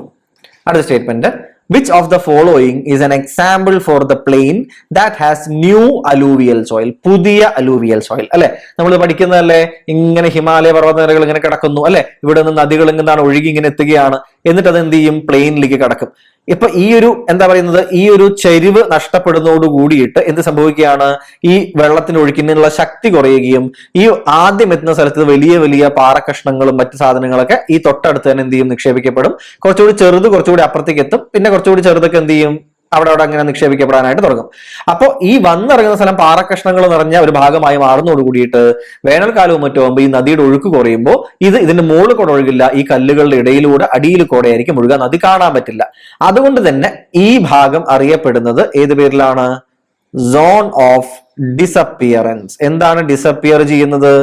നദികൾ ഡിസപ്പിയർ ചെയ്യുന്ന സ്ഥലം അല്ലെ? ഈ സ്ഥലത്തിന്റെ പേരാണ് ഭാബർ. ഈ സ്ഥലത്തിന്റെ പേരാണ് എന്ത്? ഭാബർ. ഇനി ഇങ്ങനെ അടിയിലൂടെ ഒഴുകുന്ന നദികൾ അവസാനം എന്ത് ചെയ്യും? ഇപ്പുറത്ത് വന്നിട്ട് മുകളിലേക്ക് പൊങ്ങി വരും അല്ലെ? ഈ പൊങ്ങി വരുന്ന സ്ഥലങ്ങൾ എന്താണ്? മാർഷിയായിട്ട് വെള്ളം കെട്ടിക്കിടക്കുന്ന സ്ഥലങ്ങളായി മാറും. ഇവിടെ മരങ്ങളും മറ്റും എന്താണ് നമുക്ക് ധാരാളം കാണാൻ പറ്റും. ഈ ഭാഗങ്ങളിൽ ധാരാളം നാഷണൽ പാർക്കുകളും മറ്റുമൊക്കെ നമുക്ക് കാണാൻ സാധിക്കുന്നുണ്ട്. ഈ റീജിയൻ ആണ് തെറായ് റീജിയൻ. ഇവിടെയാണ് റീ എമർജ് ചെയ്യുന്നത് നദികൾ എന്ത് ചെയ്യുന്നത്? റീ എമർജ് ചെയ്യുന്ന ഭാഗമാണ് ഇത് അല്ലെ? മനസ്സിലായല്ലോ ഇത്. ഇനി അത് കഴിഞ്ഞിട്ട് പിന്നെ എന്ത് ചെയ്യുകയാണ്? നദികൾ അങ്ങനെ എന്താണ് പിന്നെ ഒഴുകി പോവാൻ പോവുകയാണ് അല്ലെ? ഈ ഒഴുകി പോകുമ്പോ ഇവിടെ നോക്കിയാൽ നിങ്ങൾക്ക് കാണാൻ പറ്റും, ഇങ്ങനെ ഒരു താഴത്തേക്ക് കുഴിഞ്ഞ ഒരു ഷേപ്പിൽ നമുക്ക് കാണാൻ പറ്റും. ഇങ്ങനെ ഒരു ഷേപ്പ്. അതെന്താണ്? ഈ അടിഭാഗം എന്താണ് ഇങ്ങനെ കിടക്കുന്നത്? എന്തുകൊണ്ട് ഇങ്ങനെ കിടക്കുന്ന അറിയോ? ഇപ്പൊ നദി ഒഴുകുന്നത് ഇങ്ങനെ ഒഴുകുന്നത്, മനസ്സിലാവുണ്ടോ? നദി ഇപ്പൊ ഇതിൽ കൂടെയാ. ഇതിന്റെ മുകളിൽ ടെറസ്ഡ് ആയിട്ടുള്ള എന്താണ് വേറെ ഭാഗങ്ങൾ ഉണ്ടാകും, മനസ്സിലാവുന്നുണ്ടോ? ടെറസ്ഡ് ആയിട്ടുള്ള വേറെ ഭാഗങ്ങളുണ്ട്. അപ്പൊ ഈ ടെറസ്ഡ് ആയിട്ടുള്ള മുകളില് ഇതിന്റെ മുകളിൽ കൂടെ പണ്ട് നദി ഒഴുകുണ്ടായിരുന്നത്, മനസ്സിലാവുണ്ടോ? ഈ മുകളിൽ കൂടെ ഒഴുകുണ്ടായിരുന്നത്, അതായത് ഇതിന്റെ നടുവിൽ കൂടെ തന്നെ ഈ മുകളിൽ കൂടെ ഒഴുകുമായിരുന്നു. ഇവിടെ ഈ ഭാഗങ്ങളില് ഓൾഡ് അലൂവിയൽ സോയിൽ കാണാൻ പറ്റും. അത് കഴിഞ്ഞിട്ട് ടെറസ് കഴിഞ്ഞിട്ട് ഇപ്പുറത്തെ ഇവിടെ തൊട്ട് താഴെയുള്ള ഈ ഭാഗത്താണ് പുതിയ അലൂവിയൽ സോയിൽ നിക്ഷേപം കാണുന്നത്. അപ്പൊ ഈ പണ്ടത്തെ ഫ്ലഡ് പ്ലെയിനിൽ മുകളിലെ കുറച്ചുകൂടി ഹയർ പോർഷനിലുള്ള ഫ്ലഡ് പ്ലെയിനിലുള്ള ഈ ഭാഗങ്ങളെയാണ് എന്ത് പേരിൽ നമ്മൾ വിളിക്കുന്നത്? ഭംഗർ എന്ന പേരിൽ വിളിക്കുന്നത്. താഴെ ഒരു സ്റ്റെപ്പ് താഴെ ഈ ഭാഗത്തുള്ള പുതിയ ന്യൂ അലൂവിയൽ സോയിൽ ഉള്ള ഭാഗത്ത്, ആ ഭാഗത്തിനെ വിളിക്കുന്ന പേരാണ് ഖാദർ എന്നുള്ളത്, മനസ്സിലാവുന്നുണ്ടോ? ഇതാണ് ഖാദർ എന്ന പേരിൽ. അപ്പൊ ഖാദർ ആണ് ന്യൂ അലൂവിയൽ സോയിൽ, പുതിയത് ഇപ്പൊ നദി ഒഴുകണതിന് തൊട്ടടുത്തുള്ള ഭാഗം. ഭംഗർ ആണ് ഇത് പണ്ട് അലൂവിയൽ സോയിൽ നിക്ഷേപിക്കപ്പെട്ടിട്ടുണ്ടായിരുന്ന സ്ഥലം. അതുകൊണ്ട് നദി അടിയിലേക്ക് തുറന്നു പോയി ഇപ്പൊ കുറച്ചുകൂടി താഴെയാണ് ഒഴുകുന്നത്. അപ്പൊ അതിന്റെ അവിടെ സ്റ്റെപ്പ് ആയിട്ട് അവിടെയാണ് ഇപ്പൊ പുതിയ അലൂവിയൽ സോയിലൊക്കെ നിക്ഷേപിക്കപ്പെടുന്നത്, മനസ്സിലാവുന്നുണ്ടോ? അപ്പൊ new alluvial soil Khader, old alluvial soil bhangar, marshy ആയിട്ടുള്ള നദികൾ റീഎമർജ് ചെയ്യുന്ന സ്ഥലം ടെറായി, നദികൾ എന്താണ് സോൺ ഓഫ് ഡിസപ്പിയറൻസ് കാണാതെ പോകുന്ന സ്ഥലം ബാബർ, മനസ്സിലായോ? അപ്പൊ ഇങ്ങനെയാണ് നമ്മുടെ ഗ്രേറ്റ് പ്ലെയിൻസിന്റെ വിവിധങ്ങളായിട്ടുള്ള ഡിവിഷനുകൾ വരുന്നത്. കൃത്യമാണല്ലോ? അടുത്ത ചോദ്യം, southern most mountain range of the Himalayas is known as Shivalik. ആണോ? തീർച്ചയായിട്ടും അതല്ലേ. എന്ത് ചെയ്യുന്നുണ്ട്? ഇങ്ങനെ ഹിമാദ്രി പോകുന്നുണ്ട്, പിന്നെ ആര് പോകുന്നുണ്ട്? കുറച്ച് വിട്ടോട്ട് ഹിമാചൽ പോകുന്നുണ്ട്, പിന്നെയാണ് ആര് പോകുന്നത്? ശിവാലിക് റേഞ്ച് പോകുന്നത് അല്ലെ? ഇത് ശിവാലിക് റേഞ്ച്. ഇതാരാണ്? ഹിമാചൽ. ഇതാരാണ്? ഹിമാദ്രി അല്ലെ? ഹിമാദ്രി കണ്ടിന്യൂസ് ആയിട്ടുള്ള ഭാഗം. ഇതിന്റെ ഇപ്പുറത്തേക്ക് ഇതിന് അപ്പുറത്തേക്ക് ഇതാണ് ഹിമാലയൻ റേഞ്ച്. അതിന്റെ അപ്പുറത്തേക്ക് കിടക്കുന്ന റേഞ്ചിന്റെ പേരെന്താണ്? ട്രാൻസ് ഹിമാലയാസ് അല്ലെ? അപ്പൊ അവിടെ എന്ത് കിടക്കുന്നുണ്ട്? സസ്കർ റേഞ്ച് കിടക്കുന്നുണ്ട്, പിന്നെ ആര് കിടക്കുന്നുണ്ട്? ലഡാക്ക് റേഞ്ച് കിടക്കുന്നുണ്ട്, പിന്നെ അവസാനം ആര് കിടക്കുന്നുണ്ട്? കാറക്കോറം റേഞ്ചും കിടക്കുന്നുണ്ട് അല്ലെ? അപ്പൊ ഇത് മൂന്നും കൂടി ചേർന്ന ഈ ഭാഗത്തിന് പറയുന്ന പേരാണ് ഏത്? ട്രാൻസ് ഹിമാലയാസ് അല്ലെ? ഇതില് ഈ ലഡാക്ക് റേഞ്ച് പോയിട്ട് പിന്നെ ഇപ്പുറത്തേക്ക് പിന്നീടുള്ള അതിന്റെ കണ്ടിന്യൂഷൻ ആയിട്ട് നമുക്ക് ഇപ്പുറത്ത് എന്ത് കാണാൻ പറ്റുന്നുണ്ട്? കൈലാഷ് റേഞ്ച് കാണാൻ സാധിക്കുന്നത്. ചില സമയത്ത് ഈ കൈലാഷ് റേഞ്ച് ഈ കാറക്കോറത്തിന്റെ എക്സ്റ്റൻഷൻ ആണ് എന്ന് പറഞ്ഞ് നമ്മൾ വായിക്കാറുണ്ട്. അപ്പൊ southern most mountain range of Himalayas ഇത് തന്നെയാണ്, ശിവാലിക് ആണ്. അപ്പൊ ഒന്നാമത്തെ സ്റ്റേറ്റ്മെന്റ് എന്താണ്? ശരിയാണ് എന്ന് നമുക്ക് മനസ്സിലായി. ഇനി നോക്കൂ, Karakoram range is the northern most range of northern mountain ranges. അപ്പൊ മൊത്തം ഈ നോർത്തേൺ മൗണ്ടെയിൻ റേഞ്ചസിന്റെ ഏറ്റവും നോർത്ത് ആയിട്ടുള്ള കാറക്കോറം റേഞ്ച് ആണെന്ന് പറയുന്നു. ആണോ? ശരിയാണ് അല്ലെ. ഈ കാറക്കോറം റേഞ്ച് ആണ് പിന്നെ പോയിട്ട് എവിടേക്ക് പോയി ചേരുന്നത്? നമ്മുടെ പാമീർ നോട്ടിലേക്ക് പോയി ചേരുന്നത് അല്ലെ. കുൻലുൻ മൗണ്ടൻസ് പോകുന്നുണ്ട്, സുലൈമാൻ മൗണ്ടൻസ് അവിടെ നിന്ന് പിന്നീട് അപ്പുറത്തെ സൈഡിൽ നിന്ന് വരുന്നുണ്ട് അല്ലെ. പാമീർ നോട്ടിലേക്ക് പോയി ചേരുന്നത് ഈ കാറക്കോറം റേഞ്ച് ആണ് എന്ന് നമുക്ക് കൃത്യമായിട്ട്. ഈ കാറക്കോറം റേഞ്ചിലാണ് മൗണ്ട് കേട്ടു പർവ്വതമൊക്കെ കിടക്കുന്നത് അല്ലെ. അതൊക്കെ നമ്മൾ പഠിച്ചിട്ടുണ്ട്. അപ്പൊ കാറക്കോറം റേഞ്ച് ഇവിടെ കിടക്കുന്നു. അപ്പൊ കാറക്കോറം റേഞ്ച് ആണ് ഏറ്റവും നോർത്തേൺ മോസ്റ്റ് പോയിന്റ്. അതും ശരിയാണ്. അപ്പൊ ഒന്നും ശരിയാണ്, രണ്ടും ശരിയാണ്. അടുത്ത് നോക്കൂ, Himadri is also called as inner Himalayas. Himadri is also called inner. എന്താണ് ഇന്നർ ഹിമാലയാസ്? ആണോ? ഇന്നർ ഹിമാലയാസ് ആണോ? നോക്കൂ, ഇതാണ് ഹിമാദ്രി അല്ലെ. നമ്മൾ പറഞ്ഞു ഹിമാദ്രി എന്ന് വെച്ചാൽ നമ്മൾ വരച്ചിട്ടുണ്ടായിരുന്നു. ഈ ഹിമാദ്രി അല്ലേ എല്ലാവരുടെയും ഏറ്റവും നടുക്ക് കിടക്കുന്ന ആള് ഇന്നർ ഹിമാലയാസ്. ഈ ഹിമാദ്രിയാണ് ഹിമാലയാസിന്റെ എന്താണ് ബാക്ക് ബോൺ അല്ലെങ്കിൽ നട്ടെല്ല്. ഈ ഹിമാലയൻ റേഞ്ചസിന്റെ നട്ടെല്ല് എന്നറിയപ്പെടുന്ന ആരാണ്? ഈ ഹിമാദ്രിയാണ്. എന്തൊരു നട്ടെല്ല് എവിടെ ഉണ്ടാവുക? ഒത്ത നടുക്ക് അല്ലെ. അതുകൊണ്ടാണ് ഇന്നർ ഹിമാലയാസ്, ഉള്ളിൽ ഒത്ത നടുക്കായിട്ടുള്ള റേഞ്ച് ഹിമാദ്രിയാണ് എന്നത് പറയുന്നത് കൊണ്ട് അതും ശരിയാണ്. ഓക്കെ അല്ലേ? അതുകൊണ്ടാണ് ഇത് ഇന്നർ ഹിമാലയാസ് അറിയപ്പെടുന്നത്. മനസ്സിലായോ? ഹിമാദ്രി അറിയപ്പെടുന്നത്. അപ്പൊ ഈ 3 സ്റ്റേറ്റ്മെന്റും ശരിയാണ്. ഓൾ ആർ ട്രൂ എന്ന് പറയുന്നതാണ് ഇവിടെ ശരിയായിട്ടുള്ള ആൻസർ. ഓക്കെ അല്ലേ? ഇനി 2 മലയാളമാണ്. സമാന പദം എന്നുള്ളതും ഒറ്റപ്പദം എന്നുള്ളവയുമാണ്. നോക്കൂ, ജലം എന്ന വാക്കിന്റെ സമാന പദം അല്ലാത്തതേത് എന്നതാണ് ചോദ്യം. ഉദകം ജലമാണ്. ഉദക ക്രിയ നിങ്ങൾ കേട്ടിട്ടില്ലേ? ജലം ഉപയോഗിക്കുന്നത്. സലിലം ജലമാണ്. തോയം ജലമാണ്. നളിനം എന്ന് വെച്ച് കഴിഞ്ഞാൽ അതെന്താണ്? അത് താമര. താമര പൂവനെയാണ് നളിനം എന്ന പേരിൽ പറയാറുള്ളത്. പലപ്പോഴും താമരയും വെള്ളവും ഒക്കെ ഒരുമിച്ച് യൂസ് ചെയ്യാറുള്ളതുകൊണ്ട് നളിനം എന്നുള്ളത് ഒരുപാട് തവണ ഈ കുളം അല്ലെ, താമര പൊയ്ക, അത്തരം സ്ഥലങ്ങളിൽ നളിനം നളിനം എന്നുള്ള പദങ്ങൾ ധാരാളം കേൾക്കാൻ സാധ്യതയുണ്ട്. അതുകൊണ്ടാണ് നളിനം എന്ന പദം തന്നെ വെള്ളത്തിനുമായി ബന്ധപ്പെട്ട് തരുന്നത്. കാരണം ആളുകൾ തെറ്റിദ്ധരിക്കും. നളിനം പെട്ടെന്ന് വെള്ളമാണോ എന്ന് സംശയം തോന്നും. കാരണം താമരയെ കുറിച്ചൊക്കെ പറയുന്ന പലയിടങ്ങളിലും നളിനം എന്നുള്ള വാക്ക് വരും. നളിനം താമര എപ്പോഴും വെള്ളവുമായിട്ട് ചേർന്നാണ് നിൽക്കുന്നുണ്ടാവുക. അപ്പൊ കുളത്തിൽ താമര എന്ന് പറയുമ്പോൾ നളിനം എന്നുള്ള വാക്ക് വരും. മനസ്സിലാവുന്നുണ്ടോ നിങ്ങൾക്ക് അവിടെ എന്തായാലും? അത് പക്ഷെ താമരയെ സൂചിപ്പിക്കാനാണ്, വെള്ളത്തിനെ സൂചിപ്പിക്കാനല്ല. സോ നളിനം എന്നുള്ളതാണ് ഇതിൽ പെടാത്തത് എന്ന് മനസ്സിലാക്കാനായിട്ട് ശ്രദ്ധിക്കുക. ദ്രൗണി എന്നാൽ ഈ അടുത്ത PSC എക്സാമുകളിൽ ഏറ്റവും അധികം റിപ്പീറ്റഡ് ആയിട്ടുള്ള ഒരു ചോദ്യമാണ് ദ്രൗണി എന്നുള്ളത്. ദ്രൗണി എന്ന് വെച്ചാൽ എന്താണ്? ദ്രോണരുടെ പുത്രൻ അശ്വത്ഥാമാവിനെയാണ് ദ്രൗണി എന്ന് പറയുന്നത്. മനസ്സിലാവുന്നുണ്ടോ? ഒരിക്കൽ അങ്ങനെ തന്നെ ചോദിച്ചിട്ടുണ്ടായിരുന്നു. അശ്വത്ഥാമാവിനെ വിളിക്കുന്നത് എന്ന രീതിയിൽ ഒരു ചോദ്യം തന്നെ ചോദിച്ചിട്ടുണ്ടായിരുന്നു. അപ്പൊ ദ്രൗണി എന്ന് വെച്ച് കഴിഞ്ഞാൽ ദ്രോണരുടെ പുത്രൻ, അതായത് അശ്വത്ഥാമാവിനെയാണ് ദ്രൗണി എന്ന് വിളിക്കാറുള്ളത്. മനസ്സിലായോ നിങ്ങൾക്ക്? ഈ ഭാഗങ്ങളോട് മനസ്സിലാക്കുക. കൂടുതൽ സമാന പദങ്ങൾ, കൂടുതലായിട്ടുള്ള എന്താ പറയുക മറ്റ് ഒറ്റ പദങ്ങൾ, ഇവയൊക്കെ നമ്മൾ എന്ത് ചെയ്യുന്നതായിരിക്കും? നമ്മൾ കൂടുതൽ എക്സാമുകളിലേക്ക് ഉൾപ്പെടുത്തുന്നതായിരിക്കും. നമുക്ക് എന്ത് ചെയ്യാം? നമുക്ക് അവ കൂടി നമുക്ക് ചർച്ച ചെയ്യാനായിട്ട് ശ്രമിക്കാം. എഗെയിൻ നേരത്തെ കമ്പ്യൂട്ടറിന്റെ പറഞ്ഞ പോലെ തന്നെ മലയാളത്തിന്റെയും പ്രീവിയസ് ഇയർ ക്വസ്റ്റ്യൻസ് ഉൾപ്പെടെയുള്ള ഒരു വലിയ ചർച്ച നമ്മൾ സംഘടിപ്പിച്ചുകൊണ്ടിരിക്കുന്നുണ്ട്. വളരെ വ്യക്തമായിട്ട് എന്ത് ചെയ്യാം? ആ കാര്യങ്ങൾ നമുക്ക് ചെയ്തേക്കാം. ഓക്കെ അല്ലേ? സോ എന്റെ ഒരു ചർച്ച ഇവിടെ അവസാനിക്കുകയാണ്. നമ്മൾ എവിടേക്ക് കടക്കുകയാണ്? നമ്മൾ കടക്കാൻ പോകുന്നത് എക്കണോമിക്സിന്റെ ഭാഗത്തിലേക്കും പിന്നീട് മാത്സിന്റെയും മെന്റൽ എബിലിറ്റിയുടെയും ഭാഗത്തിലേക്കാണ്. അങ്ങനെ നമുക്ക് ഈ ആഴ്ചത്തെ ചർച്ച നമുക്ക് എന്ത് ചെയ്യാം? വളരെ കൃത്യമായിട്ട് പറഞ്ഞ് അവസാനിപ്പിക്കാനായിട്ട് ശ്രമിക്കാം. Thank you everyone.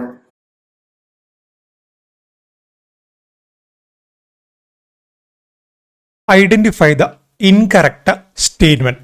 എന്താണ് ചോദ്യം? നമ്മളോട് ഇവിടെ ഇൻകറക്റ്റ് അല്ലെങ്കിൽ തെറ്റായിട്ടുള്ള സ്റ്റേറ്റ്മെന്റ്സ് ആണ് കണ്ടെത്താൻ വേണ്ടി പറഞ്ഞത് അല്ലേ. സോ ഇൻകറക്റ്റ് അല്ലെങ്കിൽ തെറ്റായിട്ടുള്ള സ്റ്റേറ്റ്മെന്റ്സ് ആണ് കണ്ടെത്താൻ വേണ്ടി പറഞ്ഞതെന്നൊരു ഒരു ഐഡിയ ആദ്യം മനസ്സിൽ വേണം. എന്നിട്ട് മാത്രം ഓപ്ഷനെ സമീപിക്കുക. സോ ഓരോ ഓപ്ഷനായിട്ട് നമുക്ക് വായിച്ചു നോക്കാം. എന്താണ്? The e in the e governance refers for electric. എന്താണ് പറയുന്നത്? ഇ ഗവേണൻസിലെ ഇ എന്ന് പറയുന്ന ടേം ഇലക്ട്രിക് എന്നതിനെയാണ് റെപ്രസെന്റ് ചെയ്യുന്നത്. നമ്മൾ ഈ വെഹിക്കിൾ എന്നൊക്കെ പറയുമ്പോൾ പെട്ടെന്ന് നമുക്ക് എന്താണ് ഇലക്ട്രിക്കിലേക്ക് പോകാനുള്ള സാധ്യതയുണ്ട് അല്ലേ. ബട്ട് അങ്ങനെയാണോ ഇ ഗവേൺസ് എന്ന് പറയുന്ന കൺസെപ്റ്റ് വരുന്നത്? ഇ ഗവേൺസ് എന്ന് പറയുന്നത് ഗവൺമെന്റിന്റെ ഭരണ സംവിധാനങ്ങളെ വേഗത്തിലാക്കാൻ വേണ്ടിയിട്ട് അതിനെന്താണ് ഇൻഫർമേഷൻ ആൻഡ് ടെക്നോളജിയുമായിട്ട് കണക്ട് ചെയ്യുകയാണ് അല്ലേ. സോ അങ്ങനെ കണക്ട് ചെയ്യുന്ന സമയത്ത് ഇ എന്ന് പറയുന്ന ലെറ്റർ എന്തിനെയായിരിക്കും ഡിനോട്ട് ചെയ്യുന്നത്? ഇലക്ട്രോണിക്സിനെ ആയിരിക്കും, ഇലക്ട്രോണിക് എന്നതിനെ ആയിരിക്കും ഡിനോട്ട് ചെയ്യുക അല്ലേ.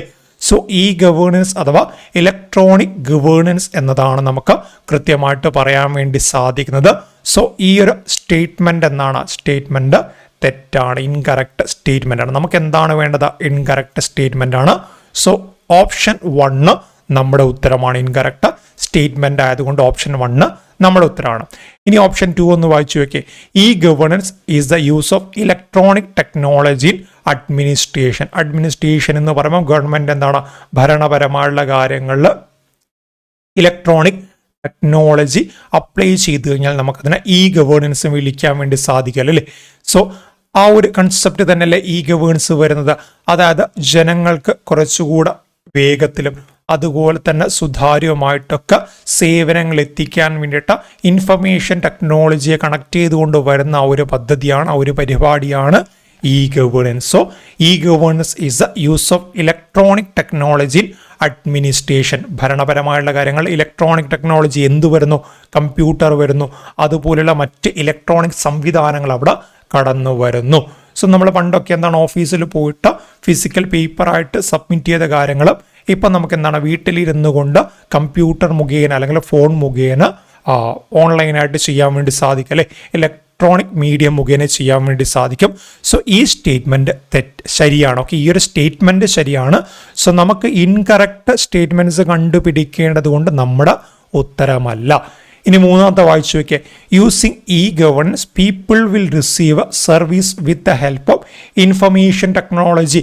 ഗവൺമെൻറ് ഓഫീസിലൊക്കെ ഇലക്ട്രോണിക് സംവിധാനങ്ങൾ വരും. ആ ഇലക്ട്രോണിക് സംവിധാനങ്ങളിലൂടെ അവർ കാര്യങ്ങൾ ആക്സസ് ചെയ്യും. നമ്മളും ഇലക്ട്രോണിക് സംവിധാനങ്ങളിലൂടെ കാര്യങ്ങൾ എന്താണ് ആക്സസ് ചെയ്യുമെന്ന് പറഞ്ഞു അല്ലേ. സോ ഇത്തരത്തിൽ പരസ്പരം കണക്ട് ചെയ്യാൻ വേണ്ടി നമ്മൾ എന്താണ് IT ഉപയോഗിക്കുന്നു, ഇൻഫർമേഷൻ ടെക്നോളജി, ഇൻ്റർനെറ്റ് പോലെയുള്ള കാര്യങ്ങൾ നമ്മൾ ഉപയോഗിക്കുന്നു. ചുരുക്കി പറഞ്ഞാൽ ജനങ്ങൾക്ക് സേവനങ്ങൾ, സർവീസ് എന്താണ് ഇൻഫർമേഷൻ ടെക്നോളജി മുഖേന എത്തിക്കാനുള്ള പദ്ധതിയാണ് E governance. So using e governance people will receive service with the help of information technology. ആ ഒരു സ്റ്റേറ്റ്മെൻറ്റ് എന്താണ് ശരിയായുള്ള സ്റ്റേറ്റ്മെൻ്റ് ആണ്. ബട്ട് നമുക്കതാണോ വേണ്ടത്? അല്ല, നമുക്ക് തെറ്റായ സ്റ്റേറ്റ്മെൻ്റ് ആണ്. സോ ഇത് നമ്മുടെ ഉത്തരമല്ല. അവസാനത്തൊന്ന് വായിച്ചു നോക്കിയേ. E Seva is e governance project launched by Karnataka statement. നമുക്കിത് കാണുമ്പോൾ പെട്ടെന്ന് ഈ സേവ അതുപോലെ ഇ ഗവേണൻസുമായിട്ട് ബന്ധപ്പെട്ട് കർണാടക സ്റ്റേറ്റ് ഗവൺമെന്റ് ലോഞ്ച് ചെയ്തു എന്നൊക്കെ കാണുമ്പോൾ പെട്ടെന്ന് നമുക്ക് ശരിയായിട്ട് തോന്നും അല്ലേ. എന്നാൽ ഈ സേവ എന്ന് പറഞ്ഞ പദ്ധതി ഒരു state government E governance project തന്നെയാണ്. ബട്ട് ഈ സേവ എന്ന് പറയുന്നത് കർണാടകയുടെ അല്ല, മറിച്ച് ആന്ധ്രാപ്രദേശിൻ്റെയാണ്. ഓക്കെ, ആന്ധ്രാപ്രദേശിൻ്റെ പദ്ധതിയാണ് ഈ സേവ.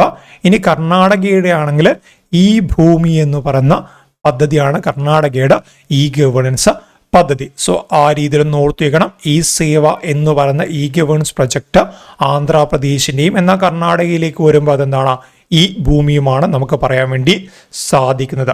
സോ ഇവിടെ എന്താണ് ഈ ഒരു സ്റ്റേറ്റ്മെൻറ്റ് തെറ്റാണ്. സ്റ്റേറ്റ്മെൻറ്റ് തെറ്റായത് കൊണ്ട് നമുക്ക് ഇൻകറക്റ്റ് സ്റ്റേറ്റ്മെൻ്റ് ആണ് വേണ്ടത്.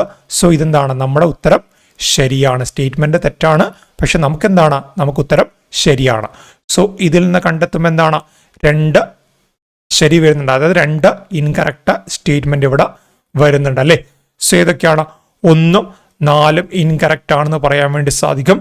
സോ ഇവിടെ ഓപ്ഷൻ ഏതാണ്? 1ഉം 4ഉം വരുന്നത് സി ആണ്. ഓപ്ഷൻ സി ആണ് 1ഉം 4ഉം വരുന്നത്.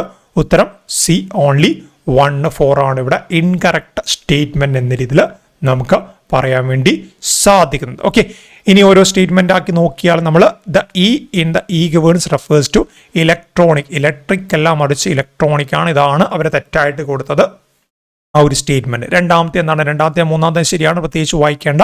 E governance is the use of electronic technology administration. മൂന്നാമത്തത് using e governance people will receive service with the help of information technology. നാലാമത്തെ ആയിരുന്നു നമ്മൾ അങ്ങോട്ടും ഇങ്ങോട്ട് തിരിഞ്ഞു പോയെന്ന് പറഞ്ഞാലേ. The state government launched e governance project like e സേവാരുടേതാണ് ആന്ധ്രാപ്രദേശ്. അതുപോലെ ഭൂമി, ഞാൻ ഈ ഭൂമി എന്നാണ് പറഞ്ഞത്, ഭൂമി എന്നും പറയാറുണ്ട്, ആരുടേതാണ്? കർണാടകയുടേതാണ്. ഓക്കെ, ആ രീതിയിൽ ആ ഒരു കാര്യം അവിടെ നിന്ന് ഓർത്തു വെച്ചാൽ മതി. നെക്സ്റ്റ് എന്താണ്? Which of the following is or are e interactions occur between government and various stake holders. അതായത് ഈ ഗവേണൻസുമായിട്ട് ബന്ധപ്പെട്ട സംവിധാനങ്ങളിൽ ഗവൺമെന്റിന് വിവിധ സ്റ്റേക്ക് ഹോൾഡേഴ്സുമായിട്ട് കമ്മ്യൂണിക്കേറ്റ് ചെയ്യാനുള്ള ആ ഒരു ചില മീഡിയംസ് ഉണ്ട്. ആ മീഡിയംസിൽ പെടുന്നത് ഏതൊക്കെയെന്നാണ് ചോദ്യം വരുന്നത്. പെടാത്ത 1, 2 ഉണ്ടാവും, അല്ലെങ്കിൽ 2, 3 ഉണ്ടാവും, ചിലപ്പോൾ 4ഉം പെടാത്തതായിരിക്കും. ബട്ട് നമ്മളോട് എന്താണ്? കീ സ്റ്റേക്ക് ഹോൾഡേഴ്സ് ആണ്. ശരിയായുള്ള കാര്യങ്ങൾ കാണാൻ വേണ്ടിയിട്ടാണ് ചോദിച്ചാൽ which of the following is or are key interactions occurs between government and various stake holders. So ഇവിടെ എന്തൊക്കെയാണ് ഓപ്ഷൻ തന്നത്? ഗവൺമെന്റ് ടു സിറ്റിസൺ, അതിനെ നമ്മൾ എന്ത് പേരിൽ വിളിക്കാറുണ്ട്? ചുരുക്കിയിട്ട് G2C എന്ന് വിളിക്കാറില്ലേ. അതുപോലെ തന്നെ government to business, G2 to B എന്ന് വിളിക്കാറുണ്ട്. അതുപോലെ തന്നെ government to government G to G എന്ന് വിളിക്കാറുണ്ട്. ഓക്കെ, ആ ഒരു കാര്യം കൂടെ ഒന്ന് ഓർത്തു വെക്കണം. ഓക്കെ, സോ ഇനി ഗവൺമെന്റ് ടു മിനിസ്റ്റേഴ്സ് എന്ന് പറയുന്ന കാര്യം നമുക്ക് അവിടെ ഉണ്ടോ? ഇല്ല. ഗവൺമെന്റ് ടു മിനിസ്റ്റേഴ്സ് എന്ന് പറയുന്ന കാര്യം അവിടെ ഇല്ല. മറിച്ച് നമുക്ക് എന്തുണ്ട്? ഗവൺമെന്റ് ടു എംപ്ലോയീസ് എന്ന് പറയുന്ന കാര്യം അവിടെ ഉണ്ട് അല്ലേ? ഗവൺമെന്റ് ടു എംപ്ലോയീസ് എന്ന് പറയുന്ന കാര്യം അവിടെയുണ്ട്. സോ ഇവിടെ സപ്പോസ് എന്താണ് എംപ്ലോയീസ് എന്നായിരുന്നെങ്കിൽ നമ്മുടെ ഉത്തരം ശരിയായിരുന്നു, 4 വന്നേന്. ബട്ട് ഇവിടെ 4 വരുന്നില്ല. So all of the above എന്ന് പറഞ്ഞ സ്റ്റേറ്റ്മെന്റ് നമുക്ക് ആദ്യം തന്നെ ഇവിടെ വെട്ടിക്കളയാം. പിന്നെ എന്താണ് 1, 2, 3 ശരിയാണ്. സോ 1, 2, 3 ശരിയാണ്. ഓപ്ഷൻ എ ആണ് നമുക്കിവിടെ ശരിയായിട്ട് കാണാൻ വേണ്ടി സാധിക്കുന്നത്. ഇനി ഓരോന്നായിട്ട് നമുക്ക് പരിശോധിക്കാം. G2C അഥവാ government to citizen. Government to citizen എന്താണെന്ന് വെച്ചാൽ ഈ ഗവേൺസുമായിട്ട് ബന്ധപ്പെട്ട ജനങ്ങളെയും അതുപോലെ തന്നെ ഗവൺമെന്റിനെയും തമ്മിൽ ഡയറക്റ്റ് കണക്ട് ചെയ്യുന്നൊരു മീഡിയമാണ് ഗവൺമെന്റ് ടു സിറ്റിസൺ എന്ന രീതിയിൽ പറയുന്നത്. അവിടെ ആരൊക്കെ തമ്മിൽ ഇന്ററാക്ഷൻ ആണ് വരുന്നത്? Interaction between government and citizen. ഗവൺമെന്റും സാധാരണ ജനങ്ങളും സേവനങ്ങൾ തേടുന്ന ജനങ്ങളെയും തമ്മിൽ കണക്ട് ചെയ്യുന്ന ഒരു മീഡിയമാണ് അല്ലെങ്കിൽ ആ ഒരു ഇന്ററാക്ഷൻ പ്ലാറ്റ്ഫോമാണ് government to citizen. This enables a citizen to benefit from the efficient delivery of a large range of public service. ജനങ്ങൾക്ക് ആവശ്യമുള്ള ഒരുപാട് സേവനങ്ങൾ ഗവൺമെന്റ് നൽകുന്നുണ്ടല്ലേ. ആ സേവനങ്ങൾ എന്താണ്? ഇന്റർനെറ്റ് മുഖേന ജനങ്ങളിലേക്ക് എത്തിക്കാനുള്ള ഒരു പോർട്ടലായിട്ട് നമുക്ക് G2C അഥവാ ഗവൺമെന്റ് ടു സിറ്റിസനെ കാണാൻ വേണ്ടി സാധിക്കും. ഈ ഗവൺമെന്റ് ടു സിറ്റിസൺ എന്ന് പറഞ്ഞ ഇന്ററാക്ഷൻ G2Cയിൽ എന്തുമാത്രമേ ലഭ്യമാകത്തുള്ളൂ? ജനങ്ങളെയും അതുപോലെ ഗവൺമെന്റിനെയും സംബന്ധിക്കുന്ന ആ ഒരു കാര്യങ്ങൾ മാത്രമേ അവിടെ നമുക്ക് ലഭ്യമാകത്തുള്ളൂ. അതുമായിട്ട് ബന്ധപ്പെട്ട എക്സാം പോയിന്റ് ഓഫ് വ്യൂ ഒരുപാട് കാര്യങ്ങളൊക്കെ എക്സാമ്പിൾസ് ഒക്കെ നമ്മൾ പറഞ്ഞിട്ടുണ്ട്. അതിൽ പല കാര്യങ്ങളും പരീക്ഷയ്ക്ക് പലതവണയായിട്ടും ചോദിച്ചിട്ടുണ്ടായിരുന്നു അല്ലേ. So primary aim is to make the government citizen friendly. എന്താണ്? ജനസൗഹാർദ്ദപരമായിട്ട് ഗവൺമെന്റിനെ മാറ്റുക, അല്ലെങ്കിൽ കാര്യങ്ങൾ എന്താണ് ജനങ്ങളുടെ ആ ഒരു സേവനങ്ങൾ കുറച്ചുകൂടെ ഫാസ്റ്ററും അതുപോലെ തന്നെ ട്രാൻസ്പാരൻ്റ് ഒക്കെ ആയിട്ട് ജനങ്ങളിലേക്ക് എത്തിക്കുക. അതാണ് G2C എന്ന് പറയുന്ന പ്ലാറ്റ്ഫോമിന്റെ ലക്ഷ്യം.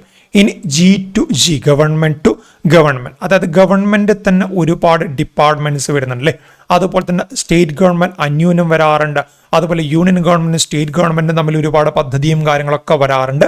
സോ ഇതുമായിട്ട് ഇത്തരത്തിൽ പരസ്പരം സംവദിക്കാൻ വേണ്ടിയിട്ട് സ്റ്റേറ്റ് ഗവൺമെന്റിന് അതിൻ്റെ ഡിപ്പാർട്ട്മെന്റുമായിട്ട് സംവദിക്കാനും അതുപോലെ തന്നെ ഡിഫറെൻ്റ് സ്റ്റേറ്റ് ഗവൺമെന്റിന് തമ്മിൽ സംവദിക്കാനും അതുപോലെ യൂണിയൻ ഗവൺമെന്റും സ്റ്റേറ്റ് ഗവൺമെന്റും തമ്മിൽ സംവദിക്കാനും, ചുരുക്കി പറഞ്ഞാൽ വേരിയസ് ഗവൺമെന്റ് എൻറ്റിറ്റീസിന് പരസ്പരം സംവദിക്കാനുള്ള പ്ലാറ്റ്ഫോമാണ് G2G അഥവാ government to government.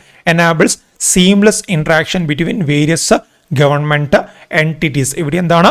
Various government entities തമ്മിലുള്ള ഇന്ററാക്ഷൻ ആണ് ഈ ഒരു G2G പ്ലാറ്റ്ഫോമിലൂടെ വരുന്നത്. This kind of interaction can be between various department and agencies within government or between two government like union and state government or between state government. ഒന്നുകിൽ എന്താണ് ഗവൺമെന്റിന്റെ ഉള്ളിൽ തന്നെയുള്ള ഏജൻസീസുമായിട്ട് പരസ്പരം സംവദിക്കുക, അല്ലെങ്കിൽ രണ്ട് സ്റ്റേറ്റ് ഗവൺമെന്റ് തമ്മിൽ പരസ്പരം സംവദിക്കുക, അല്ലെങ്കിൽ യൂണിയൻ ഗവൺമെന്റും സ്റ്റേറ്റ് ഗവൺമെന്റും തമ്മിൽ പരസ്പരം സംവദിക്കുക. അതിനുള്ളൊരു പ്ലാറ്റ്ഫോമാണ് G2G.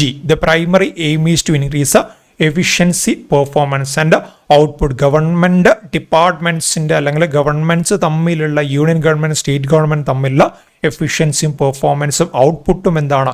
ഇൻക്രീസ് ചെയ്യുക. അതാണ് G2Gയുടെ പ്രധാനപ്പെട്ട എയിം. നെക്സ്റ്റ് എന്താണ്? G2E. ഇതാണ് ഓപ്ഷനിൽ ഇല്ലാതിരുന്ന കാര്യം. ഇതിന് പകരം G2 മിനിസ്ട്രീസ് എന്ന് കൊടുത്തു, ഗവൺമെന്റ് ടു മിനിസ്ട്രീസ് എന്ന് കൊടുത്തു അല്ലേ. സോ G2E എന്ന് പറയുമ്പോൾ ഗവൺമെന്റും ഗവൺമെന്റ് എംപ്ലോയീസും തമ്മിൽ സംവദിക്കാനുള്ള അവരുടെ എന്താണ് പല രീതിയിലുള്ള കാര്യങ്ങൾ ലീവായി കഴിഞ്ഞാലും അല്ലെങ്കിൽ അവരുടെ റിപ്പോർട്ടായി കഴിഞ്ഞാലും ആ ഒരു കാര്യങ്ങൾ അങ്ങോട്ട് അറിയിക്കാനും ഓരോരോ പ്രൊജക്റ്റുമായിട്ട് ബന്ധപ്പെട്ട് അതിൻ്റെ റിസൾട്ടും കാര്യങ്ങളും അപ്ഡേറ്റും ഒക്കെ അറിയിക്കാനുള്ളൊരു ഇൻട്രാക്ഷനാണ് G2E എന്ന് പറയുന്നത്. This kind of interaction is between government and it's employees. സർക്കാർ ഉദ്യോഗസ്ഥരും തമ്മിലുള്ളൊരു ഇൻട്രാക്ഷൻ പ്ലാറ്റ്ഫോമാണ് G2E. Information and communication technology tools help in making this interaction fast and efficient and thus increase the satisfaction level of employees. the government is by far the biggest employer and like any organization it has to interact with its employees regularly. So നമ്മുടെ government employees കേരളത്തിലൊക്കെ നോക്കുകയാണെങ്കിൽ ലക്ഷക്കണക്കിന് government employees വരുന്നില്ലേ. So ഇതിൽ ഓരോ ആളുകളെ എന്താണ് personally കണ്ടിട്ടോ അല്ലെങ്കിൽ അവരുമായിട്ട് ബന്ധപ്പെട്ട കാര്യങ്ങൾ ഗവൺമെന്റ് കൃത്യമായിട്ട് അപ്ഡേറ്റ് ചെയ്ത് പോകാൻ വേണ്ടിയിട്ട് പ്രശ്നമാണ്. അതിൻ്റെ നമ്പേഴ്സ് നോക്കുമ്പോൾ പ്രശ്നമാണ്. അതിന് പകരം എന്താണ് ഇതുപോലൊരു പ്ലാറ്റ്ഫോം കൊണ്ടുവന്നു കഴിഞ്ഞാൽ വിർച്വലി എന്താണ് പരസ്പരം കണക്ട് ചെയ്തിരിക്കാൻ വേണ്ടിയിട്ട് എല്ലാവർക്കും സാധിക്കും. ഇനി അവസാനത്തെ എന്താണ് ഗവൺമെന്റ് ടു ബിസിനസ്. ഏറ്റവും ഇമ്പോർട്ടൻ്റ് ആയിട്ട് ഒരു വിങ് ആയിട്ട് കൂടെ നമുക്ക് പറയാം അല്ലേ. ഒരു രാജ്യത്തിൻ്റെ അല്ലെങ്കിൽ ഒരു സ്റ്റേറ്റിൻ്റെ ഒക്കെ പോയിന്റ് ഓഫ് വ്യൂ നിന്ന് നോക്കുന്ന സമയത്ത് ബിസിനസ് ഫേംസുമായിട്ട് ബന്ധപ്പെട്ട് നിരന്തരം ഗവൺമെന്റിന് കണക്ട് ചെയ്തിരിക്കണം. അതിപ്പം ഇൻഡസ്ട്രീസിലായി കഴിഞ്ഞാലും ഓൺടർപ്രണർഷിപ്പിലായാലും എല്ലാ വിഭാഗങ്ങളിലും എന്താണ് ഇത്തരത്തിലുള്ള ബിസിനസ്സും കാര്യങ്ങളും നമുക്ക് ഒഴിച്ചുകൂടാൻ വേണ്ടി പറ്റാത്ത കാര്യമാണല്ലേ. സോ അവരെ പരസ്പരം കണക്ട് ചെയ്യാൻ വേണ്ടിയിട്ട് ഗവൺമെന്റുമായിട്ട് കണക്ട് ചെയ്യാൻ വേണ്ടിയിട്ട് പ്രത്യേകിച്ച് പല പദ്ധതികൾ നമ്മൾ കേൾക്കാറുണ്ട്. ചുവപ്പ നാടയിൽ കുടുങ്ങിപ്പോകുന്നു എന്നല്ലേ. അത്തരം പ്രശ്നങ്ങൾ ഒഴിവാക്കാൻ വേണ്ടിയിട്ട് ഫാസ്റ്ററായിട്ട് ഗവൺമെന്റ് ബിസിനസ്സുമായിട്ട് ബന്ധപ്പെട്ട ലൈസൻസ് ആയി കഴിഞ്ഞാൽ മറ്റു അപ്രൂവൽ ക്ലിയറൻസ് ഒക്കെ നൽകാൻ വേണ്ടിയിട്ടാണ് G2B എന്ന് പറഞ്ഞ interaction platform. It enables the business community to interact with the government by using e-governance tool. E-governance tool ഉപയോഗിച്ചുകൊണ്ട് എന്താണ് ബിസിനസ്സിനെയും ഗവൺമെന്റിനെയും തമ്മിൽ കൂട്ടിയോജിപ്പിക്കുന്നതാണ് G2B. The objective is to cut red tapeism which will save time and reduce operation cost. ഇതിലൂടെ എന്താണ് business ഫേമുമായിട്ട് ബന്ധപ്പെട്ട ഒരുപാട് കാര്യങ്ങൾ, ഒരുപാട് proposals അല്ലെങ്കിൽ ലൈസൻസിങ്ങുമായിട്ട് ബന്ധപ്പെട്ട കാര്യങ്ങൾ അത് ചുവപ്പ് നാടകളിൽ കെട്ടിക്കുരുങ്ങിയിട്ട് ഒരു തീരുമാനമാവാതെ പോവാറുണ്ടെന്ന് കേൾക്കാറുണ്ട്. അതുപോലെ തന്നെ ഗവൺമെന്റ് ഡയറക്ട്ലി ചെയ്യുന്ന സമയത്ത് ഒരുപാട് ഓപ്പറേഷണൽ കോസ്റ്റ് ആവുന്ന ആ ഒരു കാര്യങ്ങളുടെയൊക്കെ പരമാവധി ഓപ്പറേഷൻ കോസ്റ്റ് കുറയ്ക്കാനും അത് നടപ്പിലാവാതെ പോകുന്ന പ്രശ്നങ്ങൾ പരിഹരിക്കാനും G2Bക്ക് സാധിക്കുന്നുണ്ട്. This will also create A more transparent business environment when dealing with the government. So കുറച്ചുകൂടെ സുതാര്യമാണല്ലേ. ഇതിൻ്റെ എല്ലാ കാര്യങ്ങളും ഓൺലൈനായിട്ട് റെക്കോർഡ് ചെയ്യപ്പെടുന്നുണ്ട്. അതുകൊണ്ട് തന്നെ ഇതിൽ ഒരു രീതിയിൽ അഴിമതിയും കാര്യങ്ങളും വരുന്നില്ലെന്നും ഉറപ്പിക്കാൻ വേണ്ടി സാധിക്കും. G2B initiative help in services such as licensing, procurement, permit and revenue collection. So ഇതുപോലുള്ള കാര്യങ്ങൾക്ക് G2B ഇനീഷ്യേറ്റീവ് സഹായിക്കുന്നുണ്ട്. അതുകൂടെ അവിടെ നിന്ന് ഓർത്തു വെക്കണം. സോ ഇതിന് ഉത്തരം A ആയിരുന്നു അല്ലേ. സോ ആ ഒരു കാര്യം ഒന്ന് ഓർത്തു വെച്ചാൽ മതി. നെക്സ്റ്റ് എന്താണ് മാച്ച് ദ ഫോളോയിങ്. തന്ന ഓപ്ഷനിൽ എന്താണ് തന്ന ഓപ്ഷനിലെ കാര്യങ്ങൾ പരസ്പരം മാച്ച് ചെയ്യാൻ വേണ്ടിയിട്ടാണ് പറഞ്ഞത്. സോ ഇവിടെ നമുക്ക് തന്നത് ഈ ഗവേൺസുമായിട്ട് ബന്ധപ്പെട്ട ടൂൾസ് ആണല്ലേ. ഈ ടൂൾസ് തമ്മിൽ പരസ്പരം മാച്ച് ചെയ്യാൻ വേണ്ടിയിട്ടാണ്.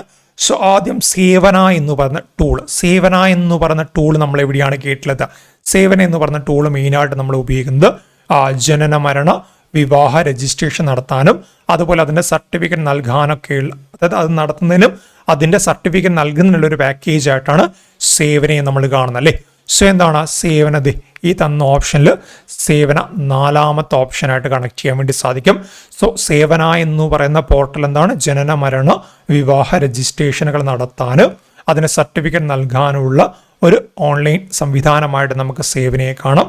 ഇനി എന്താണ് സങ്കേതം എന്ന് പറയുന്നത് കെട്ടിട നിർമ്മാണത്തിനുള്ള പെർമിറ്റ് ഓൺലൈനായിട്ട് നൽകാനുള്ള ഗവൺമെന്റ് ആ ഒരു വിഭാഗമാണ്, ആ ഒരു പദ്ധതിയാണ് സങ്കേതം. സോ ബി എന്താണ്? ബി നമുക്ക് കെട്ടിട നിർമ്മാണ പെർമിറ്റുമായിട്ട് കണക്ട് ചെയ്യാൻ വേണ്ടി സാധിക്കും. ഇനി സുലേഖ എന്താണ്? സുലേഖ ഒരു പദ്ധതിയുമായിട്ട് ബന്ധപ്പെട്ട ആ ഒരു പദ്ധതിയുടെ രൂപീകരണം തൊട്ടിട്ട് എന്താണ് ആ പദ്ധതിയുടെ അവസാന ഭാഗം വരെ രൂപീകരണം, അംഗീകാരം, നിർവഹണം, ആ പുരോഗതി എല്ലാം രേഖപ്പെടുത്താനുള്ള ഒരു സംവിധാനമാണ്, ഓൺലൈൻ സംവിധാനമാണ്. ഈ ഗവേൺസിന്റെ ഭാഗമാണ് സുലേഖ. ഇനി സുഗമ എന്ന് പറഞ്ഞാൽ നമ്മുടെ PWD അഥവാ പൊതുമരാമത്തുമായിട്ട് ബന്ധപ്പെട്ട പ്രവർത്തികളുടെ എസ്റ്റിമേറ്റ് തയ്യാറാക്കാനുള്ള സംവിധാനമാണ് സുഗമ. ഇതൊക്കെ നമ്മൾ ക്ലാസ് പഠിച്ചതാണ്, അതുകൊണ്ടാണ് പെട്ടെന്ന് പറഞ്ഞു പോകുന്നത്. സോ ഇങ്ങനെയാണ് ഒരു ഓർഡർ വരുന്നത് അല്ലേ. സോ എ എന്ന് പറഞ്ഞ സേവന എന്തായിരുന്നു? എ എന്ന് പറഞ്ഞ സേവന ജനന മരണ വിവാഹ രജിസ്ട്രേഷൻ നടത്താനും അതിനുള്ള സർട്ടിഫിക്കറ്റ് നൽകാനുള്ള പാക്കേജ്. സോ ഇവിടെ എ എന്താണ്? എ എന്ന് പറയുന്നത് 4ാമത്തെ ഓപ്ഷനാണ് അല്ലേ. ഇനി ബി എന്താണ്? ബി സംഗീതം നമ്മൾ എന്തായിരുന്നു പറഞ്ഞിട്ടുണ്ടായിരുന്നത്? കെട്ടിട നിർമ്മാണ പെർമിറ്റ്. സോ B1 ആണ് വരുന്നത്. ഇനി സി സുലേഖ പദ്ധതി രൂപീകരണം തൊട്ടുള്ള എല്ലാ കാര്യങ്ങളും നടപ്പിലാക്കാനുള്ള ആ ഒരു ഓൺലൈൻ മാർഗ്ഗമാണ്. C2 വരുന്നുണ്ട്. ഇനി ഡി നമ്മൾ പ്രത്യേകിച്ച് നോക്കണ്ടല്ലോ. 1, 2, 4 ആയി. ഇനി 3 മാത്രമാണ്. ഓപ്ഷൻ എന്താണ്? ഓപ്ഷൻ എ ആണ് നമുക്കിവിടെ ഉത്തരമായിട്ട് വരുന്നത്. സെയിം കാര്യം നമ്മളിവിടെ കൊടുത്തിട്ടുണ്ട്. പൊതുമരാമത്ത് പ്രവർത്തികളുടെ എസ്റ്റിമേറ്റ് തയ്യാറാക്കുന്ന സംവിധാനമാണ് സുഗമ. അതുപോലെ ജനന മരണ വിവാഹ രജിസ്ട്രേഷൻ നടത്തുന്നതിനും സർട്ടിഫിക്കറ്റ് നൽകുന്നതിനുള്ള പാക്കേജാണ് സേവന സിവിൽ രജിസ്ട്രേഷൻ. പദ്ധതി രൂപീകരണം, അംഗീകാരം, പദ്ധതി നിർവ്വഹണം, പദ്ധതി പുരോഗതി രേഖപ്പെടുത്തൽ എന്നിവയ്ക്കായുള്ള ആ ഒരു സംവിധാനമാണ് സുലേഖ. കെട്ടിട നിർമ്മാണ പെർമിറ്റ് അനുവദിക്കുന്നതിനുള്ള സംവിധാനമാണ് സങ്കേതം. അതുകൂടെ അവിടെ നിന്ന് ഓർത്തു വെച്ചാൽ മതി. നെക്സ്റ്റ് എന്താണ്?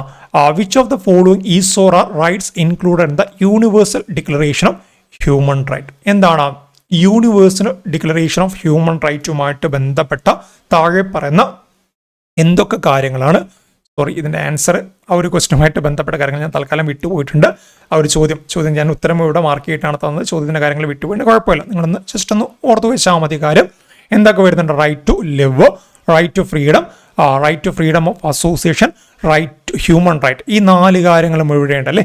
സോ നിങ്ങളൊന്ന് ഓർത്ത് വെച്ചാൽ മതി. പ്രത്യേകിച്ച് നമ്മൾ ആ ഒരു ചോദ്യം കണ്ടു, ജസ്റ്റ് ഇവിടെ ഞാൻ മാർക്ക് ചെയ്ത് പോയിട്ടുണ്ട്, അത്ര മാത്രമേ ഉള്ളൂ. സോ റൈറ്റ് ടു ലിവ്, നമുക്ക് ജീവിക്കാനുള്ള അവകാശം. റൈറ്റ് ടു ഫ്രീഡം, നമുക്ക് സ്വാതന്ത്ര്യത്തിനുള്ള അവകാശം. അതുപോലെ നമുക്ക് എന്താണ്? സ്വതന്ത്രമായിട്ട് കൂട്ടം ചേരാനുള്ള അസോസിയേഷൻ അല്ലെങ്കിൽ അതിനുള്ള സ്വാതന്ത്ര്യം.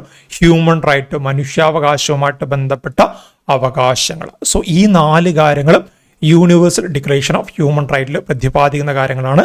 ഇതുകൂടാതെ ഡെമോക്രസി റൈറ്റും കൂടെ അവിടെ വരുന്നുണ്ട്. എന്തൊക്കെയാണ്? Right to live, right to freedom, right to freedom of association, human rights, democracy and rights. ഇത്രയും കാര്യങ്ങൾ നമുക്ക് യൂണിവേഴ്സൽ ഡിക്ലറേഷൻ ഓഫ് ഹ്യൂമൻ റൈറ്റ്സുമായിട്ട് ബന്ധപ്പെട്ട് കാണാൻ വേണ്ടി സാധിക്കും. ഞാൻ ഇതിന് ഉത്തരം കൂടെ അവിടെ കൊടുത്തു വേണ്ടി കുഴപ്പമില്ല. നിങ്ങൾ എന്താണ് ജസ്റ്റ് ഒന്ന് ഓർത്തു വെച്ചാൽ മതി. ഈ ഒരു 5 കാര്യങ്ങളാണ് യൂണിവേഴ്സൽ ഡിക്ലറേഷൻ ഓഫ് ഹ്യൂമൻ റൈറ്റിൽ ഹൈലൈറ്റ് ചെയ്ത് പറയേണ്ട കാര്യങ്ങൾ. ഓക്കെ, നെക്സ്റ്റ് എന്താണ്? Identify the correct statement. ആദ്യം നമ്മൾ നോക്കണം എന്താണ് കറക്റ്റ് ആണോ ഇൻകറക്റ്റ് ആണോ എന്ന രീതിയിൽ ആദ്യം നമ്മളൊന്ന് ശ്രദ്ധിച്ച് നോക്കണം. ഓക്കെ, സോ ഇവിടെ എന്താണ്? കറക്റ്റ് സ്റ്റേറ്റ്മെന്റ് ആണ് ഐഡന്റിഫൈ ചെയ്യാൻ വേണ്ടിയിട്ട് നമ്മളോട് പറഞ്ഞിട്ടുണ്ടായിരുന്നത്. സോ കറക്റ്റ് സ്റ്റേറ്റ്മെന്റ് നോക്കാം. ആദ്യത്തെ എന്താണ്? Eleanor Roosevelt became the UN Commission on Human Rights chairperson in 1946. 1946 UN Commission on Human Rights chairperson ആയിട്ട് വന്ന വ്യക്തിയായിരുന്നു എലനോർ റൂസ്വെൽറ്റ് എന്നതായിരുന്നു ആദ്യത്തെ സ്റ്റേറ്റ്മെന്റ്. ഈ സ്റ്റേറ്റ്മെന്റ് ശരിയാണ്. ഈ സ്റ്റേറ്റ്മെന്റ് ശരിയാണ്. എലനോർ റൂസ്വെൽറ്റ് തന്നെയാണ് യുണൈറ്റഡ് നേഷന്റെ കമ്മീഷൻ ഓൺ ഹ്യൂമൻ റൈറ്റിന്റെ ചെയർപേഴ്സൺ ആയിട്ട് വന്ന ആദ്യത്തെ വ്യക്തി. സോ നമ്മളോട് കറക്റ്റ് സ്റ്റേറ്റ്മെന്റ് ഐഡന്റിഫൈ ചെയ്യാൻ വേണ്ടി പറഞ്ഞതുകൊണ്ട് നമ്മുടെ ഉത്തരം കറക്റ്റ് ആണ്. നെക്സ്റ്റ് എന്താണ്? UN general assembly adopted universal declaration of human right on December 5, 1948. 1948 December 5 UN general assembly universal declaration of human right adopt ചെയ്തതെന്ന് പറയുന്നുണ്ട്. സോ ഇവിടെ വരെ ശരിയാണ്, ഇതൊക്കെ ശരിയാണ്. ബട്ട് ഈ ഒരു ഡേറ്റ് നിങ്ങൾ നോക്കിയേ, December 5 അല്ല, അത് December 10 ആണല്ലേ. സോ ഈ സ്റ്റേറ്റ്മെന്റ് തെറ്റാണ്. നമ്മളോട് കറക്റ്റ് സ്റ്റേറ്റ്മെന്റ് ഐഡന്റിഫൈ ചെയ്യാൻ വേണ്ടി പറഞ്ഞതുകൊണ്ട് ഉത്തരവും തെറ്റാണ്. ഇനി next, December 5 is celebrated as a international human right day or world human right day. December 5 അല്ല, ഈ പറയുന്ന അഡോപ്റ്റ് ചെയ്ത ഡേറ്റ് ഉണ്ടല്ലോ December 10. ആ December 10 എന്ന് പറയുന്ന ഡേറ്റ് ആണ് ഇത്തരത്തിൽ ഇന്റർനാഷണൽ ഹ്യൂമൻ റൈറ്റ് ഡേ അല്ലെങ്കിൽ വേൾഡ് ഹ്യൂമൻ റൈറ്റ് ഡേ ആയിട്ട് നമ്മൾ അഡോപ്റ്റ് ചെയ്തത്. സോ ഇത് സ്റ്റേറ്റ്മെന്റ് എന്താണ്? ഇതും തെറ്റായ സ്റ്റേറ്റ്മെന്റ് ആണ്. നമ്മുടെ ഉത്തരവും തെറ്റാണ്.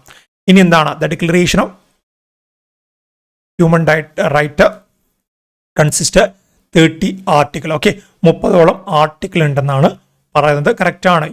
Universal declaration of human right എന്താണ്? യൂണിവേഴ്സൽ, ഇതിൻ്റെ ഷോർട്ട് ഫോമാണ് യൂണിവേഴ്സൽ ഡിക്ലറേഷൻ ഓഫ് ഹ്യൂമൻ റൈറ്റിന് 30 ആർട്ടിക്കിൾ. പരീക്ഷയ്ക്ക് മുൻപ് ചോദിച്ച ചോദ്യമാണ്. ആ ഒരു ആർട്ടിക്കിൾ മാത്രം ചോദിച്ചിട്ട് ശരിയായുള്ള സ്റ്റേറ്റ്മെന്റ് ആണല്ലേ. സോ ഇതിൽ എത്ര ശരിയായുള്ള സ്റ്റേറ്റ്മെന്റ് ഉണ്ട്? 1ഉം 4ഉം ശരിയാണ്. 1ഉം 4ഉം ശരിയാണ്. അതവിടെ ഒന്ന് ഓർത്തു വയ്ക്കണം. 1ഉം 4ഉം ശരിയാണ്. സോ എന്തൊക്കെയാണ് നമ്മളിവിടെ പറഞ്ഞത്? Eleanor Roosevelt suggested the importance of formulating the universal human right declaration. അത് കറക്റ്റ് സ്റ്റേറ്റ്മെന്റ് ആയിരുന്നു. April 1946 Eleanor Roosevelt became the UN commission on human right chairperson. ഇതായിരുന്നു നമുക്ക് തന്നല്ലേ? ഇതായിരുന്നു നമുക്ക് തന്നത്. കറക്റ്റാണ്. December 10, 1948 UN ജനറൽ അസംബ്ലി എന്താണ്? ഈ ഡിക്ലറേഷൻ അഡോപ്റ്റ് ചെയ്തു. December 5 നമുക്ക് തന്നത്. December 10. സോ അതുകൊണ്ട് തന്നെ December 10 എന്താണ്? ഇന്റർനാഷണൽ ഹ്യൂമൻ റൈറ്റ് ഡേ അല്ലെങ്കിൽ വേൾഡ് ഹ്യൂമൻ റൈറ്റ് ഡേ ആയിട്ട് നമ്മൾ ആചരിക്കുന്നു. അതുപോലെ തന്നെ ഈ പറഞ്ഞ യൂണിവേഴ്സൽ ഡിക്ലറേഷൻ ഓഫ് ഹ്യൂമൻ റൈറ്റിന്റെ സ്ട്രക്ചർ ആരാണ് രൂപപ്പെടുത്തുന്നത് ചോദിച്ചാൽ കോഡ് നെപ്പോളിയനിൽ നിന്നും അല്ലെങ്കിൽ നെപ്പോളിയൻ ബോണപ്പാർട്ടിന്റെ കോഡ് നെപ്പോളിയനിൽ നിന്നുമാണ് നമ്മൾ രൂപപ്പെടുത്തിയത്. അത് കൂടെ ഓർത്ത് വെച്ചാൽ മതി. അതിവിടെ കൊടുത്തിട്ടില്ല. അതുപോലെ final structure of the universal declaration of human Right was prepared in the second draft by René Cassin, the French jurist. ഇതിന്റെ 2ാമത്തെ ഡ്രാഫ്റ്റ് തയ്യാറാക്കിയത് റെനെ കാസിനാണ്, ഫ്രഞ്ച് ജുറിസ്റ്റാണ്, അതുകൂടെ ഓർത്തു വെക്കണം. ഇനി 30 ആർട്ടിക്കിളായിരുന്നു ഉണ്ടായിരുന്നത്. അത്രയും കാര്യങ്ങൾ അവിടെ ഒന്ന് പഠിച്ചു വെച്ചാൽ മതി. ഓക്കെ, നെക്സ്റ്റ് എന്താണ്? Identify the incorrect statement about NHRC, National Human Right കമ്മീഷനുമായിട്ട് ബന്ധപ്പെട്ട തെറ്റായ സ്റ്റേറ്റ്മെന്റ് ഏതാണെന്ന് കണ്ടുപിടിക്കാൻ വേണ്ടിയിട്ടാണ് നമ്മളോട് പറഞ്ഞത്. തെറ്റായ സ്റ്റേറ്റ്മെന്റ് ആണ്, ഇൻകറക്റ്റ്. ആദ്യം അത് ഹൈലൈറ്റ് ചെയ്യണം. ശരിയായിട്ടുള്ളതല്ല ചോദിച്ചത്, ഇൻകറക്റ്റ് സ്റ്റേറ്റ്മെന്റ് ആണ്. സോ ഒന്നാമത്തെ വായിച്ചു നോക്കിയേ. NHRC of India is an independent statutory body established on 12th October 1993. 1993 October 12 രൂപീകരിക്കപ്പെട്ടത്. ഒക്ടോബർ 12, 1993. ശരിയാണല്ലേ? ഈ ഒരു സ്റ്റേറ്റ്മെന്റ് ശരിയാണ്. സോ നമ്മുടെ ഉത്തരമാണോ? അല്ല, നമ്മുടെ ഉത്തരമല്ല, നമുക്കത് വേണ്ട. സോ സ്റ്റേറ്റ്മെന്റ് ശരിയാണ്, ഇൻകറക്റ്റ് ആണ് കാണാൻ വേണ്ടി പറഞ്ഞത്. നെക്സ്റ്റ് എന്താണ്? NHRC അല്ലെങ്കിൽ it is a watchdog of public person India. ഇന്ത്യയിൽ പബ്ലിക് പേഴ്സന്റെ വാച്ച് ഡോഗ് എന്നാണോ അല്ലെങ്കിൽ ഹ്യൂമൻ റൈറ്റിന്റെ വാച്ച് ഡോഗ് എന്നാണോ നമ്മൾ NHRCയെ പറയുക? ഹ്യൂമൻ റൈറ്റിന്റെ വാച്ച് ഡോഗ് ആണല്ലേ. പബ്ലിക് പേഴ്സന്റെ വാച്ച് ഡോഗ് ആരാണ്? അത് CAG ആണ്. സോ ഈ ഒരു സ്റ്റേറ്റ്മെന്റ് തെറ്റാണ്. നമ്മളോട് ഇൻകറക്റ്റ് സ്റ്റേറ്റ്മെന്റ് കാണാൻ വേണ്ടി പറഞ്ഞു. സോ നമ്മുടെ ഉത്തരമായിട്ട് നമുക്കതിന് പറയാൻ വേണ്ടി സാധിക്കും. ഇനി നെക്സ്റ്റ് എന്താണ്? The chairperson and members of the NHRC will hold the office for 5 years or till age 70, whichever is earlier. നിലവിലെ സാഹചര്യം നമ്മൾ നോക്കുകയാണെങ്കിൽ നമുക്ക് NHRCയുടെ ചെയർപേഴ്സൺ 70 വയസ്സ് വരെ അദ്ദേഹത്തിന് ടെന്യൂർ ഉണ്ട്. ബട്ട് 5 വർഷം എന്ന് പറഞ്ഞ് 2019 അമെൻമെന്റിലൂടെ മാറിയതാണ്. സോ അത് ശ്രദ്ധിച്ചിട്ടില്ലെങ്കിൽ തെറ്റായിട്ട് മാറാൻ വേണ്ടി സാധ്യതയുണ്ട്. നമ്മുടെ ഉത്തരം ഇവിടെ എന്താണ്? 3 years ആണ് ഉത്തരം വരേണ്ടത്. ഇത് ശ്രദ്ധിച്ചില്ലെങ്കിൽ നമ്മൾ എന്ത് പറയും? നമ്മൾ ഈ ഒരു സ്റ്റേറ്റ്മെന്റ് ശരിയാണെന്ന രീതിയിൽ പറയാം അല്ലേ. ബട്ട് ഈ ഒരു സ്റ്റേറ്റ്മെന്റ് എന്താണ്? സ്റ്റേറ്റ്മെന്റ് തെറ്റാണ്. നമ്മുടെ ഉത്തരം ശരിയാണ്. 3 years ആണ് ഇവിടെ വരേണ്ടത്. നെക്സ്റ്റ് എന്താണ്? The chairperson of the NHRC must be A chief justice of the supreme കോടതി. മസ്റ്റ് ബി എന്ന് പറഞ്ഞിട്ടുണ്ട്, ചീഫ് ജസ്റ്റിസ് ഓഫ് സുപ്രീം കോടതി. ആ ഒരു അമെൻമെന്റ് വന്നതിന് ശേഷം സുപ്രീം കോടതി ഒരു ചീഫ് ജസ്റ്റിസ് ആവണമെന്ന് നിർബന്ധമില്ല. ജഡ്ജ് ആയാലും മതി എന്ന് പറയുന്നുണ്ടല്ലേ. ജഡ്ജ് ആയാലും മതി എന്ന് പറയുന്നുണ്ട്. ഈ സ്റ്റേറ്റ്മെന്റ് തെറ്റാണ്. സോ ഇത് ശരിയാണ്. പെട്ടെന്ന് നമ്മൾ കാണുമ്പോൾ എന്തേ ഇത് മാത്രം ശരിയാണെന്ന രീതിയിൽ ചാടിക്കരി എഴുതാനുള്ള സാധ്യതയുണ്ട്. അങ്ങനെ എഴുതി കഴിഞ്ഞാൽ ഉത്തരം നൈസായിട്ട് തെറ്റും. ഉത്തരം എന്താണ്? ബി ആണല്ലേ. 2, 3, 4 2, 3, 4 ഇൻകറക്റ്റ് ആണ്. സോ അതാണ് ഇവിടെ ഉത്തരം വരേണ്ടത്. NHRC of India is an independent statutory body established on 12th October 1993. 1993 October 12 രൂപീകൃതമായുള്ളൊരു സ്റ്റാറ്റ്യൂട്ടറി ബോഡി, നിയമത്താൽ സ്ഥാപിതമായുള്ള ബോഡിയാണ്. ചുരുക്കി പറഞ്ഞാൽ കോൺസ്റ്റിറ്റ്യൂഷണൽ ബോഡി അല്ല എന്നതാണ് ഉദ്ദേശിക്കുന്നത്. It is a watchdog of human right country. നമ്മുടെ രാജ്യത്തെ മനുഷ്യാവകാശത്തിന്റെ ഒരു വാച്ച് ഡോഗ് എന്ന് പറയാം അല്ലെ. ആ ഒരു public person, watch dog of public person എന്ന് പറയുന്ന ആരായിരുന്നു? അത് CAG, controller and auditor general ആയിരുന്നു. അതുപോലെ the chairperson and members of the NHRC will hold office 3 years. നമുക്ക് തന്നത് എത്രയായിരുന്നു? 5 years അല്ലെങ്കിൽ till 70 years, whichever is earlier. A person who has been chief justice of the Supreme Court or judge of the Supreme Court can be chairperson of the NHRC. വന്ന് 2019 അമെൻമെന്റ് പ്രകാരമാണ് ഈ ഒരു കാര്യം വന്ന്. ഇത് കൂടേണ്ട chief justice of the Supreme Court ആവും. അല്ലെങ്കിൽ എന്താണ്? അദ്ദേഹത്തിന്റെ അഭാവത്തിൽ നമുക്ക് അവിടെയുള്ള ഒരു സുപ്രീം കോടതി ജഡ്ജിനെയും എന്താണ് NHRCയുടെ ചെയർപേഴ്സണായിട്ട് അംഗീകരിക്കാൻ വേണ്ടിയിട്ട് സാധിക്കും. ആ ഒരു സ്റ്റേറ്റ്മെന്റ് കൂടെ അവിടെ നിന്ന് ഓർത്തു വയ്ക്കണം. ഓക്കെ, നെക്സ്റ്റ് എന്താണ്? The chairperson and members of the NHRC are appointed by the president of India on the recommendation of committee consisting of. അതായത് NHRCയുടെ ചെയർപേഴ്സണെയും അംഗങ്ങളെയും നിയമിക്കുന്നത് പ്രസിഡന്റാണ്, നമുക്കറിയാം അല്ലേ. എന്നാൽ പ്രസിഡന്റ് സ്വന്തം ഇഷ്ടപ്രകാരമല്ല നിയമിക്കുന്നത്. അതിൻ്റെ കമ്മിറ്റി ഉണ്ട്. ആ കമ്മിറ്റി പരസ്പരം ചർച്ച ചെയ്തിട്ട് ഒരാളെ പ്രസിഡന്റ് സജസ്റ്റ് ചെയ്യുകയും അങ്ങനെ പ്രസിഡന്റ് തൻ്റെ ഒപ്പോടുകൂടെ നിയമിക്കുകയും ചെയ്യുകയാണ്. അങ്ങനെ പ്രസിഡന്റിനോട് പറയുന്ന ആ ഒരു കമ്മിറ്റിയിൽ ആരൊക്കെ ഉണ്ടെന്നാണ് ചോദ്യം. ഓപ്ഷൻ 1 നമുക്ക് പ്രൈം മിനിസ്റ്റർ ഉണ്ട്, അതിന് ഹെഡ് പ്രൈം മിനിസ്റ്റർ ആയിട്ട് പറയുന്നുണ്ട്. രണ്ടാമത്തത് സ്പീക്കർ ഓഫ് ദ ലോക്സഭ പറയുന്നുണ്ട്. മൂന്നാമത്തത് deputy chairman of the Rajya Sabha പറയുന്നുണ്ട്. നാലാമത്തത് leader of the opposition both the house of parliament, അതായത് രാജ്യസഭ ലോക്സഭ രണ്ടിലെയും ലീഡർ ഓഫ് ദ ഓപ്പോസിഷൻ. അതായത് ഇവിടെ 5 മെമ്പേഴ്സിനെ നമുക്ക് കാണാൻ വേണ്ടി സാധിക്കില്ല. നമുക്ക് അറിയുന്ന കാര്യമാണ് NHRC മെമ്പേഴ്സിനെയും ചെയർപേഴ്സണെയും നിയമിക്കുന്ന ആ ഒരു പാനലിൽ 5 പേരുണ്ട്. അതിന് തലപ്പത്ത പ്രധാനമന്ത്രിയാണ്. അതുപോലെ എന്താണ്? അതിൽ ലോക്സഭാ സ്പീക്കറുണ്ട്. അതുപോലെ ലോക്സഭ റെപ്രസെന്റ് ചെയ്തുകൊണ്ട് ലോക്സഭയുടെ ഏറ്റവും ഉയർന്ന പൊസിഷനിൽ വരുന്ന സ്പീക്കറുണ്ട്. രാജ്യസഭയെ റെപ്രസെന്റ് ചെയ്തുകൊണ്ട് രാജ്യസഭയുടെ ഡെപ്യൂട്ടി ചെയർപേഴ്സൺ ആണുള്ളത്. ഇനി 2 ഹൗസിന് representative leader of the opposition കൂടെ അവിടെ വരുന്നുണ്ട്. സോ ഉത്തരം എന്താണ്? 1, 2, 3, 4 എല്ലാം നമുക്കിവിടെ ഉത്തരമായിട്ട് പറയാൻ വേണ്ടി സാധിക്കും അല്ലേ. സോ 1, 2, 3, 4 ആണ് ഇവിടെ ഉത്തരമായിട്ട് പറയാൻ വേണ്ടി സാധിക്കുന്നത്. They are appoint by the president on the recommendation of 6 members committee consisting of ആരൊക്കെയാണ്? പ്രൈം മിനിസ്റ്റർ അതിന്റെ തലപ്പത്ത് ഹെഡ് ആയിട്ടുണ്ട്, സ്പീക്കർ ഓഫ് ദ ലോക്സഭയുണ്ട്, ഡെപ്യൂട്ടി ചെയർമാൻ ഓഫ് രാജ്യസഭയുണ്ട്, leader of the opposition in both house of the parliament ഉണ്ട്, അതുപോലെ union home minister കൂടെ അവിടെ വരുന്നുണ്ട്. ഓക്കെ, ഇത് കൂടാതെ യൂണിയൻ ഹോം മിനിസ്റ്റർ നമ്മളവിടെ കൊടുത്തത് എന്താണ്? കൂടാതെ യൂണിയൻ ഹോം മിനിസ്റ്റർ കൂടെ അവിടെ വരുന്നുണ്ട്. ആ ഒരു കാര്യം കൂടെ ഒന്ന് ഓർത്തിട്ടുണ്ട്. 5 അല്ല 6 മെമ്പേഴ്സാണ്. ഓക്കെ, ഞാൻ 5 എന്ന് പറഞ്ഞു വേണ്ടായിരുന്നു അല്ലേ. 5 അല്ല 6 മെമ്പേഴ്സാണ്. ടോട്ടൽ 6 മെമ്പേഴ്സാണ്. 1, 2, 3, 4, 5 കൂടാതെ ഹോം മിനിസ്റ്റർ കൂടിയാണ്. ഞാൻ 5 എന്ന് പറഞ്ഞു പോയിണ്ടായിരുന്നു, 5 അല്ല, പെട്ടെന്ന് പറഞ്ഞതാണ്. 6 മെമ്പേഴ്സ് അവിടെ വരുന്നുണ്ട്. 6 മെമ്പേഴ്സ് ആരൊക്കെയാണ്? ഓക്കെ, പ്രൈം മിനിസ്റ്റർ ഒന്നാമത്തെ മെമ്പർ പ്രൈം മിനിസ്റ്റർ, രണ്ടാമത്തത് സ്പീക്കർ ഓഫ് ദ ലോക്സഭ, മൂന്നാമത്തത് deputy chairman of the Rajya Sabha, നാലാമത്തത് Lok Sabha leader of the opposition, അഞ്ചാമത്തത് Rajya Sabha leader of the opposition, ആറാമത്തത് യൂണിയൻ ഹോം മിനിസ്റ്റർ. അത്രയും കാര്യങ്ങൾ അവിടെ ഒന്ന് ഓർത്തു വെച്ചാൽ മതി. നെക്സ്റ്റ് ചോദ്യം എന്താണ്? Which of the following is or are the rights of the consumers in India? ഇന്ത്യയിലെ ഉപഭോക്താക്കളുടെ അല്ലെങ്കിൽ കൺസ്യൂമേഴ്സിന്റെ റൈറ്റിൽ പെടുന്ന റൈറ്റ്സ് ഏതൊക്കെയാണ്? അവകാശങ്ങളിൽ പെടുന്ന അവകാശങ്ങൾ ഏതൊക്കെയെന്നാണ് ചോദ്യം വന്നത് അല്ലേ. സോ എന്തൊക്കെയാണ്? ഒന്നാമത്തത് റൈറ്റ് ടു സേഫ്റ്റി കൊടുത്തിട്ടുണ്ട്. ഓക്കെ, റൈറ്റ് ടു സേഫ്റ്റി ഉണ്ട്. രണ്ടാമത്തത് റൈറ്റ് ടു ചൂസ് ഉണ്ട്. മൂന്നാമത്തത് റൈറ്റ് ടു ബി ഇൻഫോംഡ്. നാലാമത്തത് റൈറ്റ് ടു സീക്ക് കോമ്പൻസേഷൻ. അതായത് റൈറ്റ് ടു സേഫ്റ്റി എന്ന് പറയുന്നത് എന്താണ്? നമുക്കൊരു പ്രൊഡക്റ്റുമായിട്ട് ബന്ധപ്പെട്ട കാര്യങ്ങൾ കിട്ടും, അതിൻ്റെ ആ ഒരു നമ്മൾ കൊടുക്കുന്ന പൈസ ഉണ്ടല്ലോ, ആ ഒരു പൈസ നമുക്ക് നഷ്ടം പെടില്ലെന്നും അല്ലെങ്കിൽ ആ ഒരു പൈസ എന്താണ് നമുക്ക് വെറുതെ പോവില്ല എന്ന രീതിയിൽ ആ ഒരു റൈറ്റ് ടു സേഫ്റ്റി നമുക്ക് കിട്ടണം. അതുപോലെ റൈറ്റ് ടു ചൂസ്, അതായത് മാർക്കറ്റ് ലഭ്യമായുള്ള കാര്യങ്ങൾ എന്ത് ചൂസ് ചെയ്യണം, നമ്മൾ എന്ത് വാങ്ങണം, എന്തുപയോഗിക്കണം, ഏത് പ്രൊഡക്റ്റിൻ്റെ കാര്യങ്ങൾ നമ്മൾ ഉപയോഗിക്കണം എന്ന് നമ്മൾ തീരുമാനിക്കും. അല്ലാതെ ഒരു കമ്പനിയായിട്ട് ഈ കമ്പനി മാത്രം ഉപയോഗിച്ചാൽ മതി എന്ന് പറയാനുള്ള അധികാരം ആർക്കുമില്ല. അതുപോലെ റൈറ്റ് ടു ബി ഇൻഫോംഡ്, നമ്മൾ എന്ത് സാധനം വാങ്ങുമ്പോഴും, ഫോർ എക്സാമ്പിൾ നമ്മളിപ്പം ഒരു ബിസ്ക്കറ്റ് വാങ്ങുകയാണ്, ബിസ്ക്കറ്റിന് മുകളിൽ എഴുതിയിടണം അതിൽ പ്രോട്ടീൻ എത്രയാണ്, കൊളസ്ട്രോൾ എത്രയാണ്, ട്രാൻസ് ഫാറ്റ് എത്രയാണ്, അതുപോലെ തന്നെ ഷുഗർ എത്രയാണ്, ആഡഡ് ഷുഗർ എത്രയാണ്, വിറ്റാമിൻ എത്രയാണ്, എല്ലാം എഴുതും അല്ലേ. സോ ഇതൊക്കെ അവിടെ അറിയിച്ചിരിക്കണം. അല്ലെങ്കിൽ മൊബൈൽ ഫോണൊക്കെ വാങ്ങുകയാണെങ്കിൽ അതുമായിട്ട് ബന്ധപ്പെട്ട റേഡിയേഷൻ്റെ അളവ് എത്രയാണ്, എല്ലാ കാര്യങ്ങളും അറിയിച്ചിരിക്കണം. So right to be informed.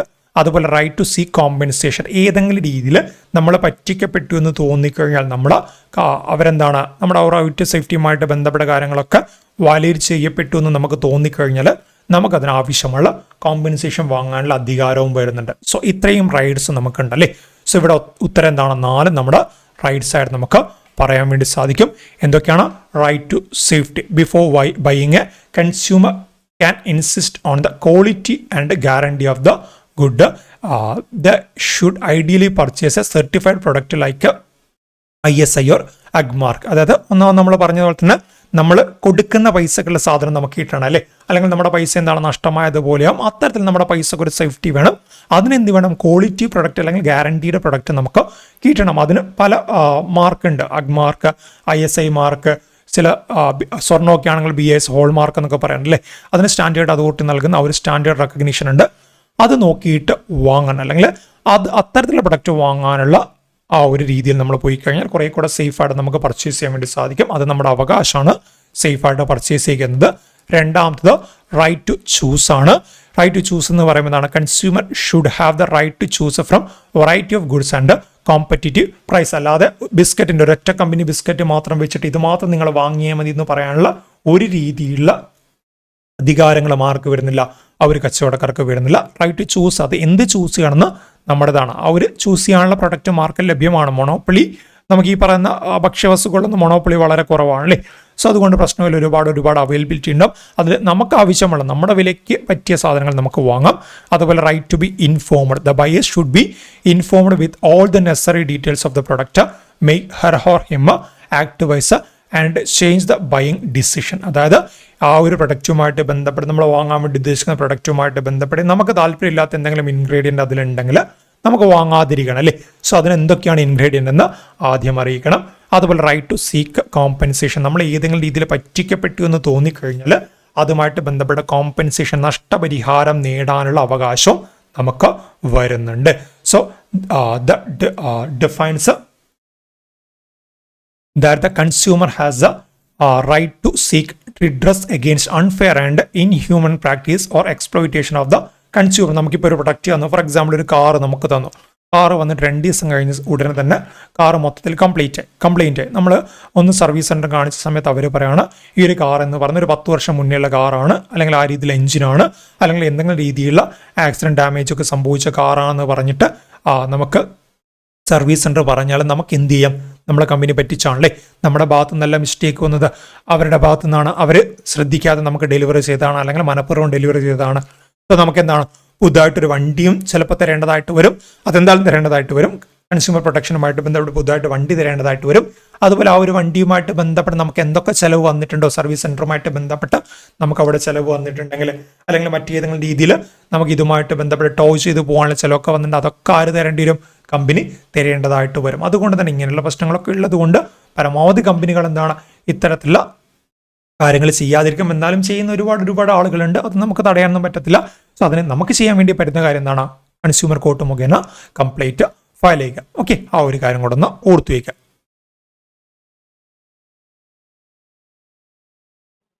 Hello friends, welcome to അക്കാഡമീസിന്റെ പുതിയൊരു ക്ലാസ്സിലേക്ക് ഏവർക്കും ഹൃദയം നിറഞ്ഞ സ്വാഗതം. ഓക്കെ, നമ്മുടെ വീക്ക്ലി സ്റ്റഡി പ്ലാനിലെ ഈ വീക്കിലെ ഉള്ള സബ്ജക്റ്റ് ആയിരുന്നു ഇത് നമ്മുടെ അരിത്മെറ്റിക് പ്രോഗ്രഷൻ അഥവാ പ്രോഗ്രഷനുമായി ബന്ധപ്പെട്ടുള്ള ചോദ്യങ്ങളും അതേപോലെ അനലോഗിയുമായി ബന്ധപ്പെട്ടുള്ള ചോദ്യങ്ങളാണ് എന്ത് ഈ വീക്കിലെ സ്റ്റഡി പ്ലാനിൽ ഉണ്ടായിരുന്നത്. അതുമായി ബന്ധപ്പെട്ടുള്ള ചോദ്യങ്ങളാണ് ചെയ്യുന്നത്. 6 ചോദ്യങ്ങളാണ്. അതിൽ 4 ക്വസ്റ്റ്യൻസും മാത്സ് ആണ് അഥവാ പ്രോഗ്രഷനുമായി ബന്ധപ്പെട്ടുള്ള ചോദ്യങ്ങൾ. 2 ചോദ്യങ്ങൾ മെന്റൽ അബിലിറ്റിയാണ്. അത് നമ്മുടെ അനലോഗിയുമായി ബന്ധപ്പെട്ട 2 ചോദ്യങ്ങൾ. നോക്കാം ഏതൊക്കെ ക്വസ്റ്റ്യൻസ് ആണ്, അതെങ്ങനെയൊക്കെ ചെയ്യാം, എങ്ങനെ സിമ്പിളായിട്ട് ചെയ്യാൻ തുടങ്ങിയ കാര്യങ്ങളൊക്കെ നോക്കാം. If the sum of n terms of an AP is Sn is equal to 2n square plus n, then the nth term, ഒരു APയുടെ സമ്മിന്റെ ഫോർമുലയാണ് എന്ത്? സമ്മിന്റെ ഫോർമുലയാണ് Sn is equal to n square plus n. Then nth term, അങ്ങനെയാണെങ്കിൽ n-ാം പദത്തിന്റെ formula എന്താണ്? nth ടേമിന്റെ formula എന്താണ് അല്ലെ? അപ്പോൾ ഇവിടെ n-ാം പദം കാണണമെങ്കിൽ nth ടേം കാണണമെങ്കിൽ എന്ത് വേണം? നമുക്ക് ആദ്യ പദം വേണം, ഫസ്റ്റ് ടേം അറിയണം, കോമൺ ഡിഫറൻസും അറിയണം. ഇവിടെ സമ്മിന്റെ ഫോർമുല മാത്രമേ അറിയുള്ളൂ. അതിൽ നിന്ന് എന്ത് കാണണം? ഫസ്റ്റ് ടേം എന്താണെന്ന് കാണണം, അതേപോലെ കോമൺ ഡിഫറൻസ് എന്താണെന്ന് കാണണം അല്ലെ? Sn is equal to എന്താണ് equation? Xn is equal to 2n square plus n ആണ് equation. Sn is equal to 2n square plus n എന്ന് പറയുമ്പോൾ n-ന് 1 കൊടുത്താൽ ഫസ്റ്റ് ടേമിന്റെ സമ്മ് കിട്ടും. എന്ന് പറയുമ്പോൾ എന്ത് വരും? 2 ഇൻറ്റു ഫസ്റ്റ് ടേം എന്ന് പറയുമ്പോൾ 1, n 1 ആണ്, 1 സ്ക്വയർ പ്ലസ് 1. ഓക്കെ, അപ്പൊ എന്ത് വരും? 2 ഇൻറ്റു 1 സ്ക്വയർ, 2 ഇൻറ്റു 1 എന്ത് വരും? 2 വരും. 2 പ്ലസ് 1 എന്ത് വരും? 3 വരും. എന്ന് പറയുമ്പോൾ ഫസ്റ്റ് ടേമിന്റെ സമ്മ് എന്നത് 3 ആണ്. എടാ, ഫസ്റ്റ് ടേമിന്റെ സമ്മ് 3 ആണെങ്കിൽ ഫസ്റ്റ് ടേം എന്ത് തന്നെയാണ്? 3 ആണ്. ഇപ്പോ നിങ്ങൾക്ക് ഞാൻ ഒരു ചെറിയ ഉദാഹരണം പറയാം. ഇപ്പോ 1 4 7 അല്ലെ 10 ഇതൊരു AP ആണല്ലോ അല്ലെ? കോമൺ ഡിഫറൻസ് 3 ആണ് അല്ലെ? ഇതിന്റെ ഫസ്റ്റ് ടേം ഏതാ? 1 ആണ്. ഫസ്റ്റ് ടേമിന്റെ സമ്മ് എന്താ? അത് 1 ആണ്. അഥവാ ഒരു ടേം ആണെങ്കിൽ സം എന്ന് പറഞ്ഞാലും ആ ടേം എന്ന് പറഞ്ഞാലും സെയിം ആണ്. പക്ഷെ രണ്ടാമത്തെ ടേമിലോട്ട് പോകുമ്പോൾ സെക്കൻഡ് ടേം 4 ആണ്. 2 ടേമുകളുടെ സം എന്ന് പറയുമ്പോൾ എന്താ വരിക? 1 + 4 5 ആണ് വരിക. ഓക്കെ, ആ കാര്യം മനസ്സിലാക്കുക. രണ്ടാമത്തെ ടേം 4 ആണ്. 2 ടേമുകളുടെ സം എന്ന് പറഞ്ഞാൽ 1 + 4 5 ആണ് വരിക. എന്ന് പറയുമ്പോൾ ഫസ്റ്റ് ടേമിന്റെ സം എന്ന് പറയുമ്പോൾ 3 ആണ് അല്ലെ? അങ്ങനെയാണെങ്കിൽ ഫസ്റ്റ് ടേം എന്താ വരിക? A. ഫസ്റ്റ് ടേമും 3 ആണ് വരിക, A1. ഫസ്റ്റ് ടേമിന്റെ സമ്മ് 3 ആണെങ്കിൽ ഫസ്റ്റ് ടേം തന്നെയാണ് 3 ആണ്. ഈ സെയിം സംഭവം സെക്കൻഡ് ടേമിൽ പറ്റുമോ? പറ്റില്ല. സെക്കൻഡ് ടേമിൽ പിന്നെ first term second term add ചെയ്യും. ഓക്കെ, അതേപോലെ നോക്കൂ, S2 എന്താ വരിക? S2 എന്ന് പറയുമ്പോൾ 2 ടേമുകളുടെ സമ്മ്. ഓക്കെ, അപ്പൊ എന്ത് വരും? 2 ഇൻറ്റു n എന്ത് വരും? 2. ആ 2 സ്ക്വയർ പ്ലസ് 2. ഓക്കെ, അപ്പൊ എന്ത് വരും? 2 ഇൻറ്റു 2 സ്ക്വയർ എന്താ? 4 ആണ് പ്ലസ് 2. 2 ഇൻറ്റു 4 എന്ത് വരും? 8. 8 പ്ലസ് 2 എന്ത് വരും? 10. എന്ന് പറയുമ്പോൾ 2 ടേമുകളുടെ സമ്മ് 10 ആണ്. 2 ടേമുകളുടെ സമ്മ് 10 ആണ്. അതിലെ ആദ്യത്തെ ടേം ഫസ്റ്റ് ടേം 3 ആണ്. അങ്ങനെയാണെങ്കിൽ രണ്ടാമത്തെ ടേം എന്തായിരിക്കും? 2 ടേമുകളുടെ സമ്മ് 10 ആണ്. അതിൽ ആദ്യ പദം 3 ആണെങ്കിൽ രണ്ടാമത്തെ ടേം എന്തായിരിക്കും? A2 എന്തായിരിക്കും? 2 ടേമുകളുടെ സമ്മ് 10 ആണ്. ആദ്യ പദം 3 ആണ്. അപ്പൊ എന്തൊരു 10 - 3 10 - 3 7 ആയിരിക്കും എന്ത്? രണ്ടാമത്തെ ടേം. ക്ലിയർ അല്ലേ? എന്ന് പറയുമ്പോൾ ഇവിടെ ഫസ്റ്റ് ടേം എന്ത് കിട്ടി? A1 is equal to 3 കിട്ടി. A2 is equal to എന്ത് കിട്ടി? 7 എന്ന് കിട്ടി. എന്ന് പറയുമ്പോൾ 3 7 ആ രീതിയിൽ പോകുന്ന ഒരു എന്താ പറയാ AP ആണ്. അഥവാ കോമൺ ഡിഫറൻസ് എന്താ? 3 + 4 7. 7+4 11 അല്ലെ 11+4 15 അങ്ങനെ പോകുന്ന ഒരു എ പി ആണ്. കോമൺ ഡിഫറൻസ് എന്താ? കോമൺ ഡിഫറൻസ് 4 ആണ്. നമുക്ക് എന്താ വേണ്ടത്? nth ടേം ആണ് വേണ്ടത്, n-ാം പദം അല്ലെ. ഒരു എ പിയുടെ n-ാം പദം കാണാനുള്ള ഇക്വേഷൻ എന്താ? an = a+n-1d. ഇതാണ് എന്ത്? ഒരു എ പിയുടെ n-ാം പദം nth ടേം കാണാനുള്ള ഇക്വേഷൻ an = a+n-1d. അപ്പോ a എന്ത് വരും? 3 ആണ് plus n-1 n-1 into D. Common difference എന്താണ്? 4 ആണ്. അപ്പൊ എന്ത് വരും? ഇതാ 3 + 4n - 4. ഓക്കെ, ആദ്യം 4n ഇടുക. 4n 3 + -4 എന്താ? 3 + -4 -1 ആണ്. 4n - 1 ഇതായിരിക്കും എന്ത്? ഈ എ പിയുടെ n-ാം പദം. ഓപ്ഷൻ ബി ആണെന്ത്? ഈ ഒരു ക്വസ്റ്റ്യൻ കറക്റ്റ് ആൻസർ ആയിട്ട് വരാൻ പോകുന്നത്. ക്ലിയർ ആണല്ലോ? ഓക്കെ ആണല്ലോ? യെസ്, ഓപ്ഷൻ ബി ആണ് ഈ ഒരു ചോദ്യത്തിന്റെ കറക്റ്റ് ആൻസർ ആയിട്ട് വരാൻ പോകുന്നത്. ക്ലിയർ? അപ്പോ ഇവിടെ ആദ്യം മനസ്സിലാക്കേണ്ടത് sum of n terms Sn = 2n² + n ആണ്. അത് ക്വസ്റ്റ്യനിൽ തന്നതാണ്. എന്നിന് 1 കൊടുത്താൽ ഒരു ടേമിന്റെ സമ്മ് കിട്ടും. അപ്പൊ എന്ത് കിട്ടും? S1 = 3 കിട്ടും. S1 3 ആണെങ്കിൽ A1 3 ആണ്. ഒരു ടേമിന്റെ സം എന്ന് പറഞ്ഞാലും ഫസ്റ്റ് ടേം പറഞ്ഞാലും സെയിം ആണ്. എസിന് 2 കൊടുത്താൽ രണ്ട് ടേമുകളുടെ സമ്മ് കിട്ടും, 10 കിട്ടും. അങ്ങനെയാണെങ്കിൽ രണ്ടാമത്തെ ടേം ഏതായിരിക്കും? ടോട്ടൽ രണ്ട് ടേമുകളുടെ സമ്മ് 10 അല്ലേ? അതിന് ഒന്നാമത്തെ ടേം 3 അല്ലേ? അത് മൈനസ് ചെയ്താൽ വരും 7 വരും. എന്ന് പറയുമ്പോൾ ഒന്നാം പദം 3 ആണ്, രണ്ടാം പദം 7 ആണ്. പൊതുവ്യത്യാസം എന്താ? 4. First term 3, second term 7, common difference 4. അപ്പൊ ഈ രണ്ട് കാര്യങ്ങൾ കിട്ടിയ അല്ലെ, ഫസ്റ്റ് ടേമും കോമൺ ഡിഫറൻസ് കിട്ടിയാൽ നമുക്ക് എന്ത് കാണാം? n-ാം പദം കാണാം. n-ാം പദം കാണാൻ ഇക്വേഷൻ എന്താണ്? an = a+n-1d ആണ്. അപ്പൊ എന്ത് വരും? 3 + n-1 × 4. ഓക്കെ, അപ്പൊ എന്ത് വരും? 3 + 4n - 4 എന്ത് വരും? 4n - 1 ആണ് നമ്മുടെ ആൻസർ. ഓപ്ഷൻ ബി ആണെന്ത്? ഈ ഒരു ഒന്നാമത്തെ ചോദ്യത്തിന്റെ കറക്റ്റ് ആൻസർ ആയിട്ട് വരാൻ പോകുന്നത്. ക്ലിയർ ആണല്ലോ? ഓക്കെ ആണല്ലോ? യെസ്. അടുത്ത ക്വസ്റ്റ്യൻ നോക്കാം. രണ്ടാമത്തെ ചോദ്യം ശ്രദ്ധിക്കുക. എ പിയുമായി ബന്ധപ്പെട്ടുള്ള ചോദ്യങ്ങൾ തന്നെയാണ് ആദ്യത്തെ 4 ചോദ്യങ്ങളും. ഓക്കെ, രണ്ടാമത്തെ ചോദ്യം എന്താണ്? രണ്ടാമത്തെ ചോദ്യം, a man saves Rs100 in first month and Rs150 in second month and Rs200 in third month and so on. How much will he save in the 12th month? Simple ആണ്. ആദ്യത്തെ മാസം 100 രൂപ save ചെയ്തു, രണ്ടാമത്തെ മാസം 150 രൂപ save ചെയ്തു, അല്ല മൂന്നാമത്തെ മാസം എന്താ 200 രൂപ സേവ് ചെയ്തു എന്ന് പറയുമ്പോൾ എന്താ ഈ രീതിയിലാണ് പോകുന്നത്. എന്ന് പറയുമ്പോൾ ഇതെന്താണ്? ഒരു എ പി ആണ്. ഇതൊരു എ പി ആണ് അല്ലെ. 100, 150, 200, 50 കൂടി പോകുന്ന ഒരു എ പി ആണ്. കോമൺ ഡിഫറൻസ് എന്താ? കോമൺ ഡിഫറൻസ് എന്താണ്? 50 ആണ്. ആദ്യ പദം ഫസ്റ്റ് ടൈം എന്താണ്? ഫസ്റ്റ് ടൈം 100 ആണ് അല്ലെ. നമുക്ക് എന്താ വേണ്ടത്? 12th മന്തിലെ how much he save in the 12th month. 12th മന്തിൽ എത്ര സേവ് ചെയ്യും എന്ന് പറയുമ്പോൾ 12ാം പദം കാണണം അല്ലെ. നമുക്ക് എല്ലാവർക്കും അറിയാം n-ാം പദം കാണാൻ. നമ്മൾ നേരത്തെ പറഞ്ഞു an = a+n-1d ആണ്. അപ്പൊ 12ാം പദം എന്തായിരിക്കും? a12, a+n-1d എന്ന് പറയുമ്പോൾ 12 - 1 11, a+11d ആയിരിക്കും. ഓക്കെ, 12ാം പദം എന്തായിരിക്കും? a+11d ആയിരിക്കും. a എന്താണ് ഇവിടെ? 100 ആണ്. 100 + 11d, 11 ഇൻറ്റു കോമൺ ഡിഫറൻസ് എന്താണ്? കോമൺ ഡിഫറൻസ് 50 ആണ്. അപ്പൊ എന്ത് വരും? 100 + 5 × 11 എന്താ? 55. 100 + 550 എന്ത് വരും? 650 ആണ്. എന്ത് വരിക? 650 ആണ് നമ്മുടെ 12ാം പദം വരിക. ഓക്കെ, ഫസ്റ്റ് ടേം ആദ്യ മാസം സേവ് ചെയ്യുന്ന 100, 150, 200, 250, 300, 350 അങ്ങനെ പോകും. എന്ന് പറയുമ്പോൾ ഫസ്റ്റ് ടേം എന്താ? 100 ആണ്. കോമൺ ഡിഫറൻസ് 50 ആണ്. n-ാം പദം a+n-1d ആണ്. അപ്പൊ a12 എന്ത് വരും? 12ാം പദം എന്ത് വരും? a+11d വരും. 100 + 11 × 50 എന്ത് വരും? 100 + 550 എന്ത് വരും? 650 ആണ് എന്ത് 12th മന്തിൽ സേവ് ചെയ്യുന്നത്. ഓപ്ഷൻ എ ആയിരിക്കും എന്ത് ഈ ക്വസ്റ്റ്യൻ കറക്റ്റ് ആൻസർ ആയിട്ട് വരാൻ പോകുന്നത്. ക്ലിയർ ആണല്ലോ? ഓക്കെ ആണല്ലോ?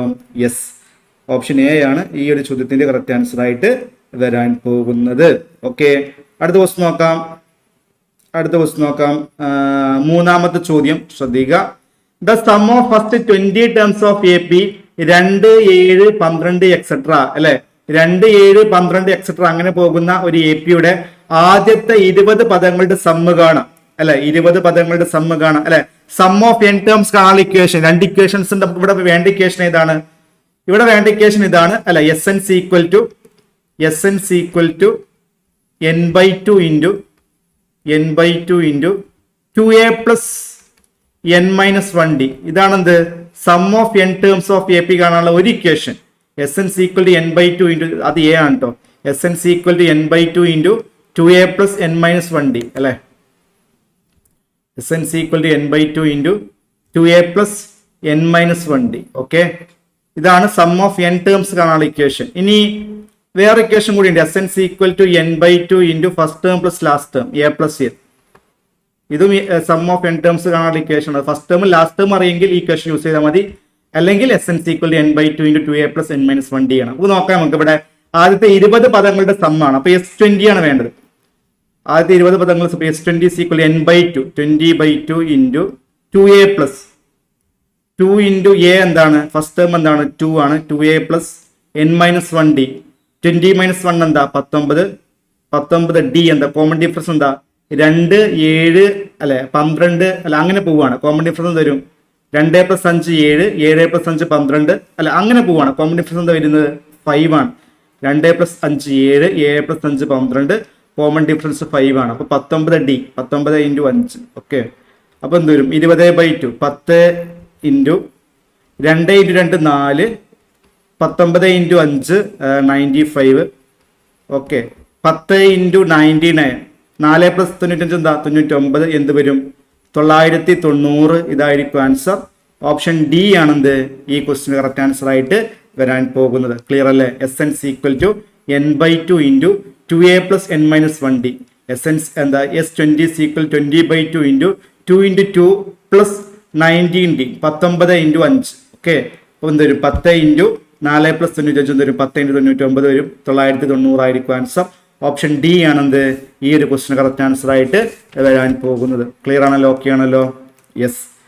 അടുത്ത ക്വസ്റ്റ്യൻ നോക്കാം. 4ാമത്തെ ചോദ്യം, fourth question. Okay, the sum of first 15 terms of an AP is 750 and its 15th term is 105. What is first term? Okay, ഒരു AP യുടെ ആദ്യത്തെ 15 പദങ്ങളുടെ സം 750 ആണ്. 15ാം പദം എന്താണ് 105 ആണ്. അങ്ങനെയാണെങ്കിൽ ഫസ്റ്റ് ടേം എന്താണെന്നാണ് ചോദ്യം. ഓക്കെ, ഒരു AP യുടെ ആദ്യത്തെ 15 പദങ്ങളുടെ സം 750, 15ാം പദം 105. What is the first term? നമുക്ക് അറിയാവുന്ന ഒരു ഇക്വേഷൻ ഉണ്ട് അല്ലെ. 15 രണ്ട് ഇക്വേഷൻ നമുക്ക് അറിയാം. സം ഓഫ് എൻ ടേംസ് അറിയാം, n-ാം പദം കാണാൻ അറിയാം. ഈ രണ്ട് ഇക്വേഷൻ യൂസ് ചെയ്യേണ്ടത്. അഥവാ S N C equal to N by two into 2a plus N minus 1d. ആ ഒരു ഇക്വേഷൻ സമ്മ് കാണാനുള്ള ഇക്വേഷൻ. പിന്നെ n-ാം പദം കാണാൻ ഇക്വേഷൻ എന്താണ് n C equal to a plus N minus 1d. Okay, ഇവിടെ എന്ത് വരും? ആദ്യ 15 പദങ്ങളുടെ സമ്മ് 750 എന്ന് പറയുമ്പോൾ n by two 15 by two into 2a plus 15 minus 1 തരും 14 അല്ലെ. 2a plus 14d 2a plus 14d അതിന്റെ വാല്യൂ ആണ് എന്ത് 750. ഓക്കെ, ഇവിടെ 15ഉം 75ഉം ക്യാൻസൽ ആക്കാം. 5 15 75 എന്ത് വരും 2a plus 14d equal to 100. Okay, 2a plus 14d equal to 100. 2 common ആയി പുറത്തെടുത്താൽ 2 into a plus 7d equal to 100 എന്ത് വരും? ഈ 2ഉം 100ഉം ക്യാൻസൽ ആക്കാം. എന്ത് വരും 50 വരും. a plus 7d equal to 50. a plus 7d equal to 50. Okay, അതൊരു ഇക്വേഷൻ. ഇത് നമ്മൾ എന്തുണ്ടാക്കി? S N C equal to എന്താ n by two into 2a plus N minus 1d അത് 750 ആണ് അല്ലെ. അതൊന്നൊരു ഇക്വേഷൻ ഉണ്ടാക്കി. അതേപോലെ തന്നെ എന്താണ് പിന്നെന്താ പറയുന്നത് 15th ടേം 15ാം പദം 105 ആണ് അല്ലെ. 15th ടേം 15ാം പദം 105 ആണ് എന്ന് പറയുമ്പോൾ A15 എന്താ a plus 14d n minus 1d അല്ലേ അല്ലെ. an is equal to a plus n minus 1d അല്ലേ. അപ്പോ ഒറ്റ minute, an is equal to a plus n minus 1d ആണ്. n is equal to a plus n minus 1d ആണ്. അപ്പൊ A15 എന്ത് വരും? a plus 14d 14d a plus 14d അതിന്റെ value എന്താ 105 ആണ് എന്ന് പറയുമ്പോൾ രണ്ട് ഇക്വേഷൻസ് ആ. ഒന്ന് a പ്ലസ് 14d 105 ഇപ്പൊ കിട്ടിയ ഇക്വേഷൻ. നമ്മൾ നേരത്തെ കിട്ടിയ equation S n is equal n by two plus 2a plus n minus 1d അതിൽ ഉണ്ടാക്കിയ ഇക്വേഷൻ അതാണ് a plus 7d equal to 50. Okay, അപ്പൊ ഇത് രണ്ടും മൈനസ് ചെയ്യുമ്പോൾ എന്ത് വരും? എയും എയും ക്യാൻസൽ ആവും. 14d മൈനസ് 7d എന്ത് വരും? 7d വരും. 7d ഈക്വൽ 105 മൈനസ് 50 എന്ത് വരും? 55. അപ്പൊ d ഈക്വൽ ടു എന്ത് വരും? d equal to 55/7. d equal to 55/7. Clear അല്ലേ? ഓക്കെ അല്ലേ? അപ്പൊ ഡിയുടെ വാല്യൂ 55/7 എന്ന് കിട്ടി. അങ്ങനെയാണെങ്കിൽ എയുടെ വാല്യൂ എങ്ങനെ കാണാം? ഇതിൽ ഏതെങ്കിലും ഇക്വേഷൻ, ഇക്വേഷൻ 1 ഇത് ഇക്വേഷൻ 2, ഏതെങ്കിലും ഇക്വേഷനിൽ ഡിയുടെ വാല്യൂ സബ്സ്റ്റിറ്റ്യൂട്ട് ചെയ്താൽ മതി. ഏറ്റവും നല്ലത് രണ്ടാമത്തെ ഇക്വേഷൻ. രണ്ടും നല്ലതാണ്, പ്രശ്നമൊന്നുമില്ല അല്ലെ? കുറച്ചുകൂടി കാൽക്കുലേഷൻ സിമ്പിൾ രണ്ടാമത്തെ ഇക്വേഷൻ തോന്നുന്നു. നോക്കാം നമുക്ക്. ഏതെങ്കിലും ഇക്വേഷൻ ഡിയുടെ വാല്യൂ സബ്സ്റ്റിറ്റ്യൂട്ട് ചെയ്യാം. ഡി എന്ത് കിട്ടി? 55/7 എന്ന് കിട്ടി. അപ്പൊ എന്ത് പറയാം? a plus 7 into 55/7 equal to 50. ഇവിടെ 7 ക്യാൻസൽ ആവും. a ഈക്വൽ ടു എന്ത് വരും? 50 മൈനസ് 55 എന്ത് വരും? -5. ഓക്കെ, ഏതാണ് ഓപ്ഷൻ? Option D. ക്ലിയർ അല്ലേ? a പ്ലസ് 7d എന്ന് പറയുമ്പോൾ 7 ഇൻറ്റു 55/7 അതെന്ത് വരും? 50 വരും. അപ്പൊ എന്ത് വരും? a plus 55 equal to 50. a equal to 50 minus 55 എന്ത് വരും? -5 വരും. ഓപ്ഷൻ ഡി ആണ് എന്ത് കറക്റ്റ് ആൻസർ ആയിട്ട് വരാൻ പോകുന്നത്. Okay, SN equal to n/2 into 2a plus n minus 1d ആണ്. Okay, 15/2 into 2a plus 14 d equal to 750. 2a plus 14 d equal to 100 എന്ത് വരും? അതിന് a കോമൺ 2 കോമൺ ആയിട്ട് പുറത്തു കൊടുത്താൽ a plus 7d equal to 50 വരും. Okay, അപ്പൊ രണ്ട് equation a plus 14d 105 a plus 7d 50 വരും. 7dയുടെ വാല്യൂ 55, ഡിയുടെ വാല്യൂ 55/7. ഓക്കെ, രണ്ടാമത്തെ ഇക്വേഷന് കൊടുക്കുക ഡിയുടെ വാല്യൂ. അപ്പൊ എയുടെ വാല്യൂ എന്ത് കിട്ടും? -5 വരും. ഓപ്ഷൻ ഡി ആയിരിക്കും എന്ത് ഈ ഒരു ക്വസ്റ്റൻ ആൻസർ ആയിട്ട് വരാൻ പോകുന്നത്. അപ്പോൾ ഈ ഒരു 4 ചോദ്യങ്ങളാണ് എന്ത് നമ്മുടെ പ്രോഗ്രഷൻ എന്ന ഒരു ചാപ്റ്ററിൽ ഉണ്ടായിട്ടുള്ളത്.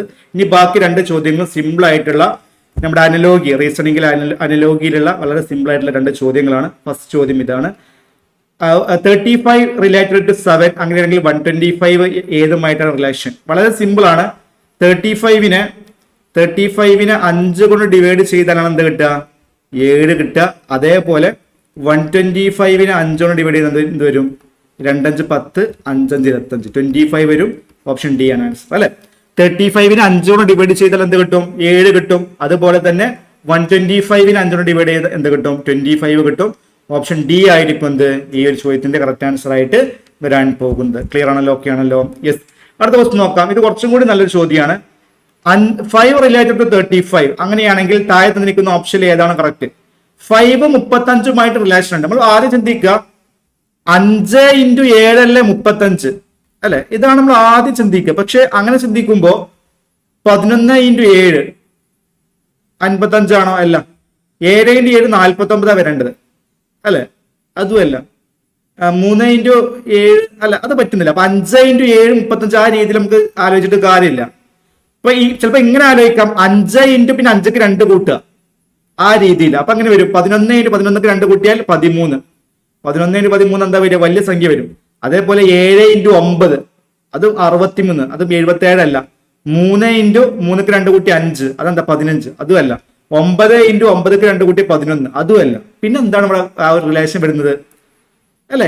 ഇത് കുറച്ച് നല്ലൊരു അടിപൊളി ചോദ്യം കേട്ടോ. ഇവിടെ 5 ഇൻറ്റു 7 35. അപ്പൊ നിങ്ങൾ ആദ്യം ആലോചിക്കുക എല്ലാ സംഖ്യകളെയും 11 ഇൻറ്റു 7 7 ഇൻറ്റു 7 ആ രീതിയിലായിരിക്കുന്നു. പക്ഷെ അങ്ങനെ നോക്കുമ്പോൾ ഓപ്ഷനിൽ ഒരു ഓപ്ഷനും സാറ്റിസ്ഫൈ ചെയ്യുന്നില്ല. പിന്നെ ആലോചിക്കുക 5 ഇൻറ്റു 5ക്ക് 2 കൂട്ടിയ വാല്യൂ 7. അപ്പൊ 11 ഇൻറ്റു 11ക്ക് 2 കൂട്ടിയ value 13. 11 into 13 ശരിയാവുന്നില്ല. 7 into 9 ശരിയാവുന്നില്ല. 3 into 5 ശരിയാവുന്നില്ല. 9 into 11 ശരിയാവുന്നില്ല. പിന്നെ എന്താണ് ഇവിടെ? ഇങ്ങനെയാണ് വരുന്നത്. 5 into next prime number, 5 into next prime number, ഇതാണ് കറക്റ്റ്. അങ്ങനെയാണ് എന്ത് കിട്ടിയത്? 35 കിട്ടിയത്. എന്ന് പറയുമ്പോ 5 കഴിഞ്ഞാൽ നെക്സ്റ്റ് പ്രൈം നമ്പർ ഏതാ? 5 കഴിഞ്ഞാൽ നെക്സ്റ്റ് പ്രൈം നമ്പർ 7 അല്ലേ? അപ്പൊ 5 ഇൻറ്റു 7 35. അങ്ങനെയാണ് 35 വന്നത് കേട്ടോ. ഇപ്പൊ 11 ഇൻറ്റു നെക്സ്റ്റ് പ്രൈം നമ്പർ എന്താ? 11 ഇൻറ്റു 13 ആണ് നെക്സ്റ്റ് പ്രൈം നമ്പർ. അത് 55 വരുമോ? ഇല്ല. ഇനി 7 കഴിഞ്ഞാൽ നെക്സ്റ്റ് പ്രൈം നമ്പർ എന്താ? 7 കഴിഞ്ഞാൽ next prime number 7 into next prime number, അത് കിട്ടുന്നത് നോക്കാം. നെക്സ്റ്റ് പ്രൈം നമ്പർ 7 കഴിഞ്ഞാലുള്ള നെക്സ്റ്റ് പ്രൈം നമ്പർ ഏതാ? 7 ഇൻറ്റു 8 പറ്റുമോ? ഇല്ല. 9 പറ്റുമോ? ഇല്ല. 10 പ്രൈം നമ്പർ ആണോ? ഇല്ല. 11 ആണ്. അപ്പൊ 7 ഇൻറ്റു 11 എന്താ? 77. അതാണ് കറക്റ്റ്.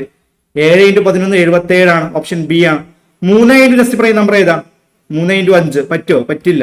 9 കഴിഞ്ഞ നെക്സ്റ്റ് പ്രൈം നമ്പർ ഏതാ? 11. പറ്റുമോ? 9 × 11 99 വരിക, അതും പറ്റില്ല. അപ്പൊ 7 × നെക്സ്റ്റ് പ്രൈം നമ്പർ, 7 × 7 കഴിഞ്ഞുള്ള നെക്സ്റ്റ് പ്രൈം നമ്പർ ഏതാണ്? 11 ആണ്. 7 × 11 എന്ത് വരുന്നുണ്ട്? 77 വരുന്നുണ്ട്. അതുകൊണ്ട് ഓപ്ഷൻ ബി ആണെന്ത് ഈ ഒരു 6ാമത്തെ ക്വസ്റ്റ്യൻ കറക്റ്റ് ആൻസർ ആയിട്ട് വരാൻ പോകുന്നത്. ക്ലിയർ ആണല്ലോ? ഓക്കെ ആണല്ലോ? യെസ്, ഓപ്ഷൻ ബി ആണെന്ത് ഈ ഒരു ചോദ്യത്തിന്റെ കറക്റ്റ് ആൻസർ ആയിട്ട് വരാൻ പോകുന്നത്. മനസ്സിലായി എന്ന് വിചാരിക്കുന്നു, ഓക്കെ എന്ന് വിചാരിക്കുന്നു. അപ്പോൾ ഈ ഒരു 6 ചോദ്യങ്ങളാണ് നമുക്ക് ഉണ്ടായിട്ടുള്ളത്. എല്ലാ ചോദ്യങ്ങളും ഡിസ്കസ് ചെയ്ത് കഴിഞ്ഞു. നിങ്ങൾക്ക് അത് മനസ്സിലായി എന്ന് വിചാരിക്കുന്നു. ഓക്കെ, അപ്പോൾ അടുത്ത ക്ലാസ്സിൽ കൂടുതൽ കാര്യങ്ങളായിട്ട് വീണ്ടും കാണാം എന്ന പ്രതീക്ഷയോടെ തൽക്കാലം നിർത്തുന്നു. Thank you so much.